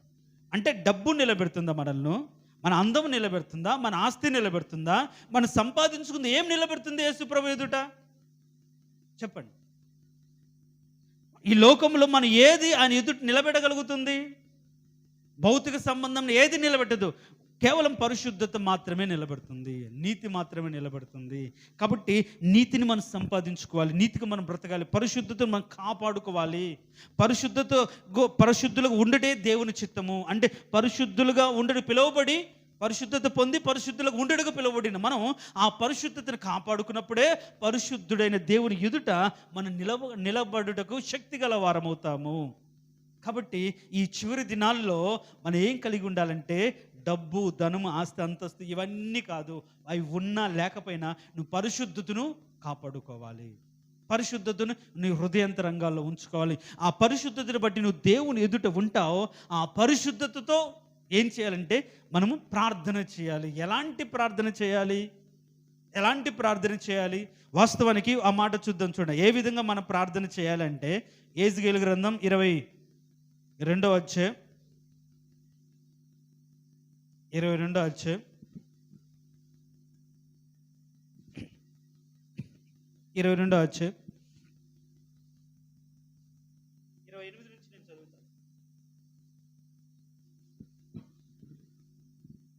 22-28 చూడండి. మరియు దాని ప్రవక్తలు వ్యర్థమైన దర్శనములు కనుచు యెహోవా ఏమయూ సెలవీయకున్నను ప్రభుని యెహోవా ఇలాగు సెలవిచ్చుచున్నాడని చెప్పుచు ఒట్టి సోదెగండ్రై జనులు కట్టిన మట్టి గోడకు గచ్చుపూత పోయుచున్నారు. మరియు సామాన్య జనులు బలత్కారము చేసు దొంగిలించుదురు, వారు దీనులను దరిద్రులను హింసించుదురు, అన్యాయంగా వారు పరదేశులను బాధించుదురు. సో దీన్ని బట్టి ఉగ్రత రావాలి. కానీ చూడండి 30 వచనం దేవుని కృప. నేను దేశమును పాడు చేయకుండానట్లును, ప్రాకారమును దిట్టపరచుటకును, బద్దలైన సందులు నివసించుటకు తగిన వాడెవడని నేను ఎంత విచారించినను ఒక్కడైనను కనబడలేదు. చూడండి, కావున నేను నా క్రోధమును దాని మీద కుమ్మరింతును. సో ఇప్పుడు మనం ఎలాంటి పరిస్థితుల్లో ఉన్నామంటే భయంకరమైనటువంటి మోసపరుచు అబద్ధ బోధల మధ్యలో ఉంటూ, నీతి నిజాయితీ చెప్పలేని స్థితిలో ఉంటూ, భయంకరమైన స్థితిలో ఉంటున్నాం. మన మీదకి దేవుని ఉగ్రత రావాలి, దేవుని క్రోధం కుమ్మరించబడాలి, శాపం మన మీదకి రావాలి, ఉరి రావాలి. కానీ తప్పించుకోవాలి అంటే దేవుడు ఒక సలహా చెప్తున్నాడు. నేను తప్పించాలనుకుంటున్నాను, కానీ ఒక్కడు కూడా కనిపించట్లేదు. ఎవడు అంటే బద్దలైనటువంటి సందులో నిలబడేవాడు. అంటే జనులు కట్టిన ఆ మట్టి పూత గోడ పడిపోతే ఆ గోడల మధ్యలో నిలబడి దిట్టపరిచే విధంగా తిరిగి దాన్ని కట్టడానికి మధ్యలో నిలబడి ఒక్కడు కూడా లేకపోతున్నాడు. ఎంత దారుణం! అంటే చివరి దినాల్లో మనుషులు దేవునికి దూరం అయిపోతున్నారు, దేవుని సన్నిధికి రాకుండా పోతున్నారు. పైన అంటే లోపల మట్టి ఉండి పైకి గచ్చుపూత పోసుకొని బ్రతుకుతున్నారు. వాళ్ళ బ్రతుకులు బద్దలైపోతున్నాయి, వాళ్ళ జీవితాలు బద్దలైపోయినాయి, వాళ్ళ నీతి వాళ్ళ యథార్థత బద్దలైపోయి శత్రువు లోపలికి వచ్చి వాళ్ళు పెళ్ళగించే స్థితిలో ఉన్నప్పుడు ఎవడైనా ఒకడు ఆ మధ్యలో నిలబడి, ప్రభా వీరి జీవితం ఇలా ఉంది, వీళ్ళ బ్రతుకు ఇలా ఉంది, కాపాడండి ప్రభు అని ఒక్కడు వాళ్ళ గురించి ప్రార్థన చేస్తే దేని చేస్తున్నాడు అంటే దేవుడు ప్రాకారాన్ని దిట్టపరుస్తాడు. ఈ చివరి దినాల్లో మనం చేయాల్సిన పని ఏంటో తెలుసా? దేవుని ఎదుట ఒక వ్యక్తి నిలబట్టే విధంగా బద్దలైనటువంటి ఆ బండ సందు కాదు, బద్దలైన ఆ సందులో నిలబడాలంటే కూలిపోయిన వారి మధ్యలో నిలబడి కట్టాలి. ఇది కాదండి వాస్తవం, ఇది జరగబోతుంది, ఇది రాబోతున్న నాశనం ఇలా ఉంది, కాబట్టి మనం దాసులను కాదు సంపాదించుకోవాల్సింది, డబ్బును కాదు సంపాదించుకోవాల్సింది, లేకుంటే ఒలివ చెట్లను కాదు, ద్రాక్ష చెట్లను కాదు, ఆస్తిని కాదు, అంతస్తుని కాదు సంపాదించుకోవాల్సింది, రక్షణ సంపాదించుకోవాలి, నీతిని సంపాదించుకోవాలి, పరిశుద్ధిని సంపాదించుకోవాలి. ఇవి మాత్రమే పరలోకానికి చేరుస్తాయి. కాబట్టి ఇలా అని మనం ఆ సందులో నిలబడి ఏం చేయాలి? వారిని ఏం చేయాలి? దిట్టపరచాలి. డబ్బు కోసము, లేకుంటే తిండి కోసము మత్తుతో వాళ్ళు బ్రతుకున్న వారి మధ్యలో ఆ మత్తును తీసివేసి దిట్టపరచడానికి మధ్యలో ఒకరు నిలబడాలి. అప్పుడే దేవుని ఉగ్రత రాకుండా ఈ చివరి దినాలు కొద్ది మందినైనా సరే మనము దేవుని వైపు మరల్చగలుగుతాం. కేవలం డబ్బు ధనం మీద బ్రతకకుండా నీతి న్యాయంతో బ్రతికే విధంగా కొందరినైనా మనం మార్చగలుగుతాం. ఎప్పుడు అంటే ఆ బద్దలైనటు సందులో నిలబడి మన సత్యాన్ని అనుసరించి నీతిగా బ్రతుకుతూ వారికి చెప్పిన దాన్ని బట్టి, వారి గురించి మనము ప్రార్థన చేసిన దాన్ని బట్టి. కాబట్టి జరగబో వీటినల్లా తప్పించుకోవాలంటే ఏం చేయాలంటే ఈ బద్దలైపోయి కుటుంబాలను బద్దలు చేసుకొని పాపాన్ని అనుసరించి లోకాన్ని అనుసరించి మనుషుల మాటలు విని కుటుంబాలను నాశనం చేసుకున్న వాళ్ళ మధ్యలో మనము నిలబడగలిగితే దేవుడు ఏం చేస్తాడంటే వారిని కాపాడుతాడు. చూడండి, వేదనల ప్రారంభ దినాల్లో భయంకరమైన కపట బోధల మధ్య మన ఆత్మీయతను కాపాడుకుంటూ అలాంటి బోధతో నాశనమైపోయి దేవుని సన్నిధికి రాకుండా, కల్పన కథల వైపు తిరిగి దేవుని సన్నిధికి రాకుండా లోక సంబంధంగా బ్రతుకుతూ వాళ్ళ బ్రతుకులు బద్దలు చేసుకున్న వారి పక్షాన వారి తరపున మనం నిలబడి ప్రార్థన చేసి వారిని కూడా దేవుని ఎదుట నిలబెట్టడానికి కావాల్సిన పరిశుద్ధత వాళ్ళు సంపాదించుకునే విధంగా మనం ఏం చేయాలంటే ప్రార్థన చేయాలి. చూడండి, ఒకటి బోధ ఏంటో విచారించాలి. తర్వాత తిండి కానీ మత్తు వలన కానీ ఐక్య విచార వలన కానీ మనం మందంగా ఉండి ఉరిగా వచ్చేటట్లుగా లేకుండా జాగ్రత్తగా చూసుకోవాలి. మూడవదిగా మనం ఏం చేయాలంటే ప్రార్థన చేయాలి. అయ్యండి సందులో నిలబడి ప్రార్థన చేయాలి. మనం ఎన్నోసార్లు చెప్పింటాను అంటే ఒకరికి ప్రార్థన ఆ క్రోధాన్ని మానుపుతుంది. ఒకరికి ప్రార్థన, అందుకనే 30 లక్షల జనాన్ని మోషేకు ప్రార్థన ఆడిపింది. అక్కడ చదివిన మాట మీరు చదివితే, మోషే నువ్వు జరుగు అంటాడు. ఇప్పుడు మోషే ఏమంటాడు? కాదు ప్రభా, అలా కాదు ప్రభా, వాళ్ళు నీ దగ్గరికి వచ్చిన ప్రభా, వాళ్ళు నీతో కూడా అంటే నువ్వు విడిపించిన వాళ్ళు ప్రభా, నువ్వు కోపడితే ఎట్లా ప్రభా, నువ్వు నశింపజేస్తే ఎట్లా ప్రభా, ఇట్లా కాదని దేవుడు ఒక చూడండి ఏం చేస్తాడంటే వీడు మోషే ఇట్లా మాట వినట్లేదు, ఒక ఆఫర్ ఇస్తాను, వీళ్ళు ఎలా కూడా వీళ్ళు మాట వినట్లేదు కాబట్టి వాళ్ళని చంపేస్తాను, నీ సంతతిలోంచే నీలో నుంచే ఒక జనాంగాన్ని పుట్టిస్తాను, వారికి ఇస్తానంట. చూడండి, మనమైతే ఏమంటాం? నిజమే ప్రభా, వాళ్ళ దుర్మార్గులు, నీచులు, నేను దానికి యోగ్యుని, నేనే పొందదగిన వాడిని, కాబట్టి నాకు ఇవ్వండి ప్రభా అంటారు. చూడండి, ఇప్పుడు దేవుడి కోపం వారి మీదకి వచ్చినప్పుడు ఈయన ఏం చేశాడు? కోపాన్ని అడ్డుకోవడానికి ప్రభు అని కనికరించి ప్రభా, వాళ్ళు నీ ప్రజలు ప్రభా, నీ విడిపించిన వారు ప్రభా, నువ్వు కనికరించిన వారు ప్రభా, నీ ప్రజలు కదా ప్రభా, నువ్వు తోడున్న ప్రజలు కదా ప్రభా అని నువ్వు జరుగు అంటుంటే కాదు ప్రభా కాళ్ళ వేళ పడి అడ్డుపడుతూ ఉంటే దేవుడు ఏం చేస్తాడండి? ఇట్లా కాదులే అనుకొని మోషే ఒక బంపర్ ఆఫర్ ఇచ్చాడు, నువ్వు జరిగితే వాళ్ళు చంపేసి నిన్నే గొప్ప జనంగా మారుస్తాను.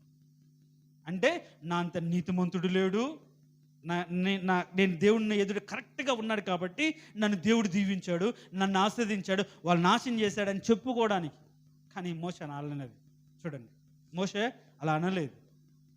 అయ్యా, నీవు విడిపించిన నీ ప్రజలు, నీ పేరు పోతుంది కదా, ఆయన విడిపించాడు కానీ చేర్చలేకపోయాడు అని యెహోవా దేవుడు అని నీకు పేరు పోతుంది కదా, నాకు అవసరం లేదు, నీకు మాట మాత్రం రాకూడదు.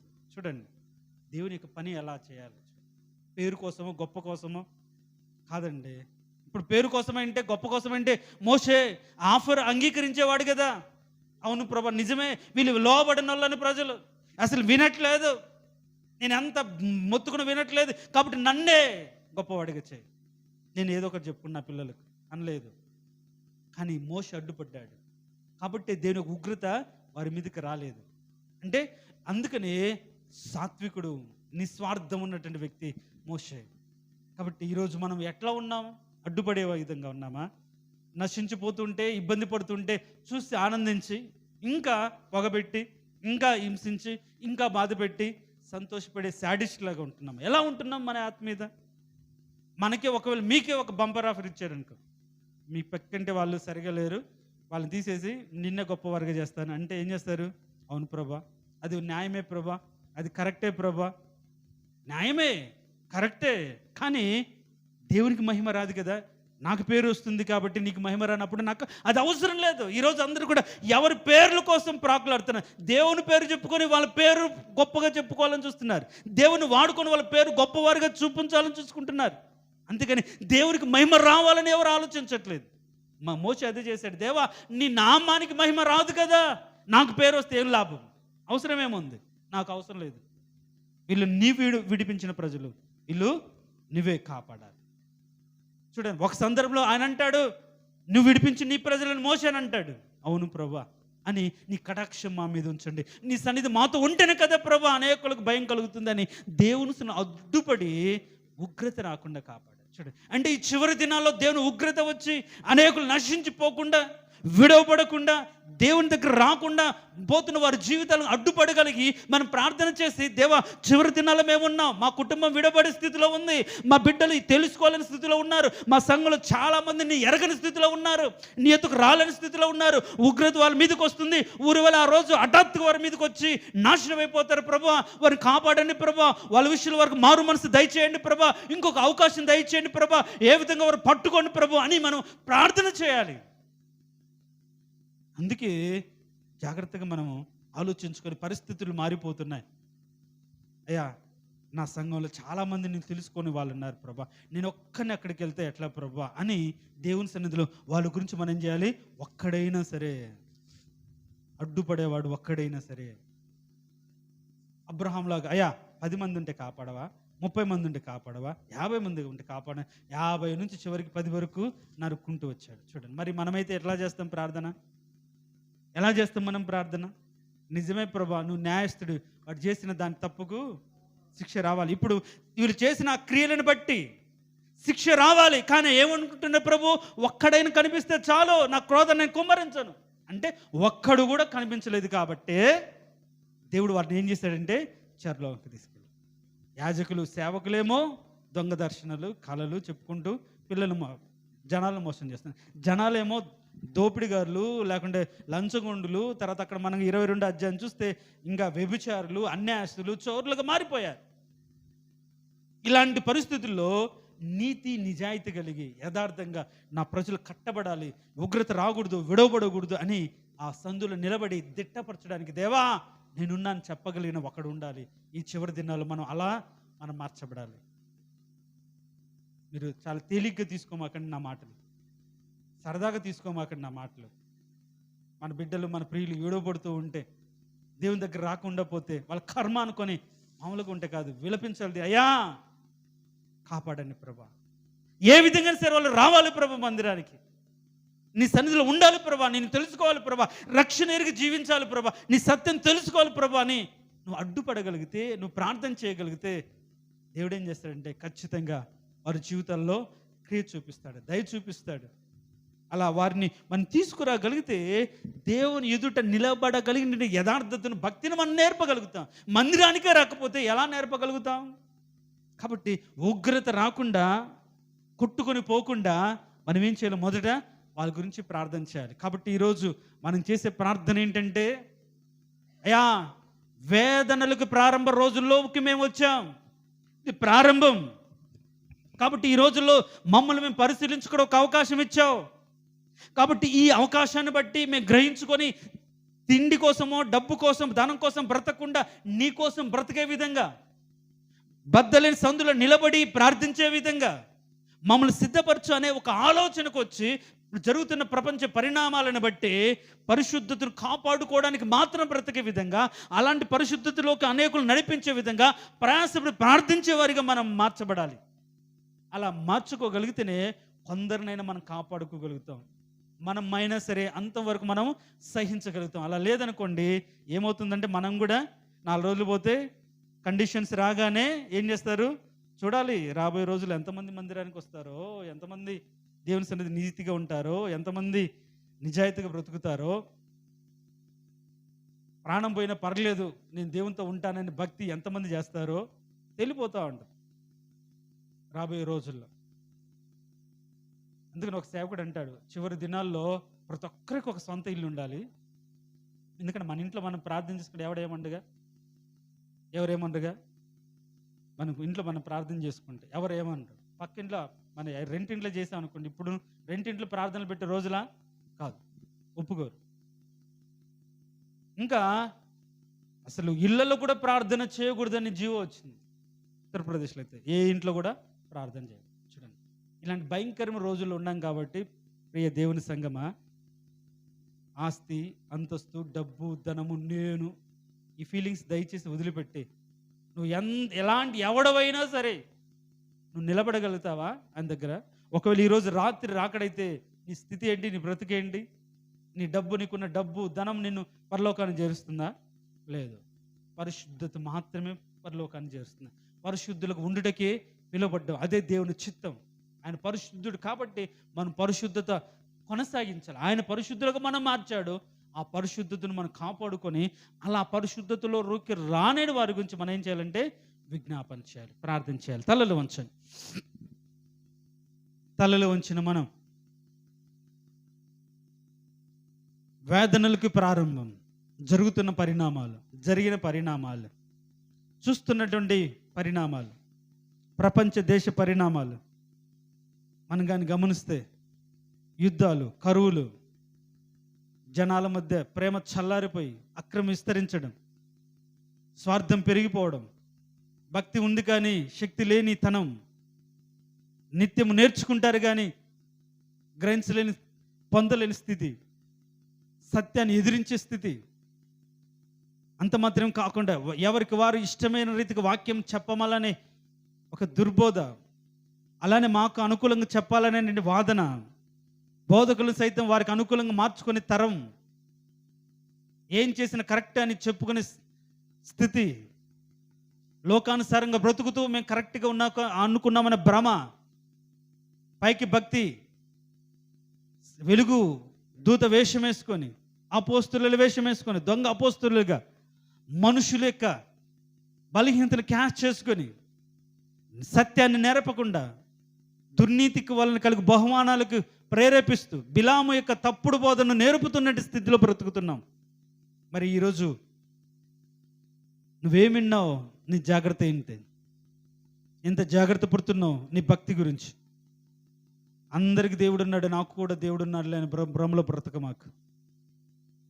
మేము కూడా దేవుని కలిగి ఉన్నామని భ్రమలో బ్రతకమాకు. ప్రార్థన చేస్తున్న భ్రమలో బ్రతకమాకు. నువ్వు పరిశీలించుకో, దేవుని ఎదుట నిలవదగిన యోగ్యత నీకుందా? పరిశుద్ధత నీకుందా? నీ తలంపుల్లో నీతి ఉందా?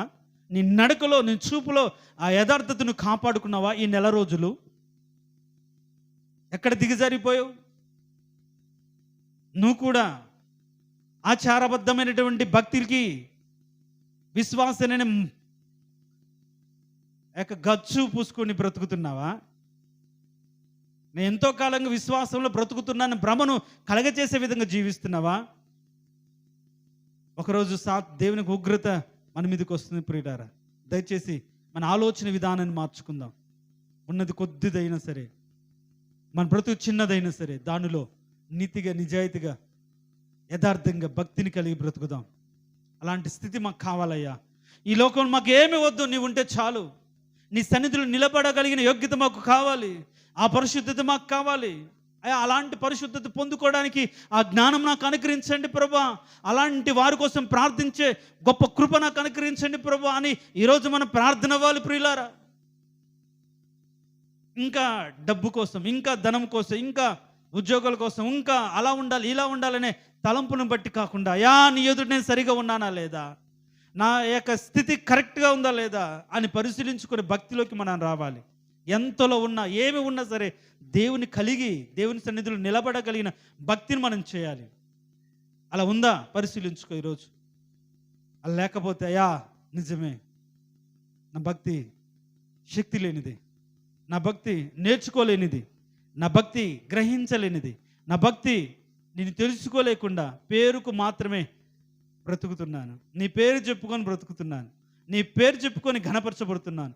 నీ పేరు చెప్పుకొని మంచివాడు అనిపించుకుని వట్టిదే ప్రభువా నాకు క్షమించండి అయ్యా. నీ దగ్గర నిలబడగల శక్తి ప్రార్థన ద్వారా మాత్రమే కలుగుతుంది. అలాంటి శక్తి నాకు అనుగ్రహించండి ప్రభువా అని ప్రార్థన చేసుకుందాం.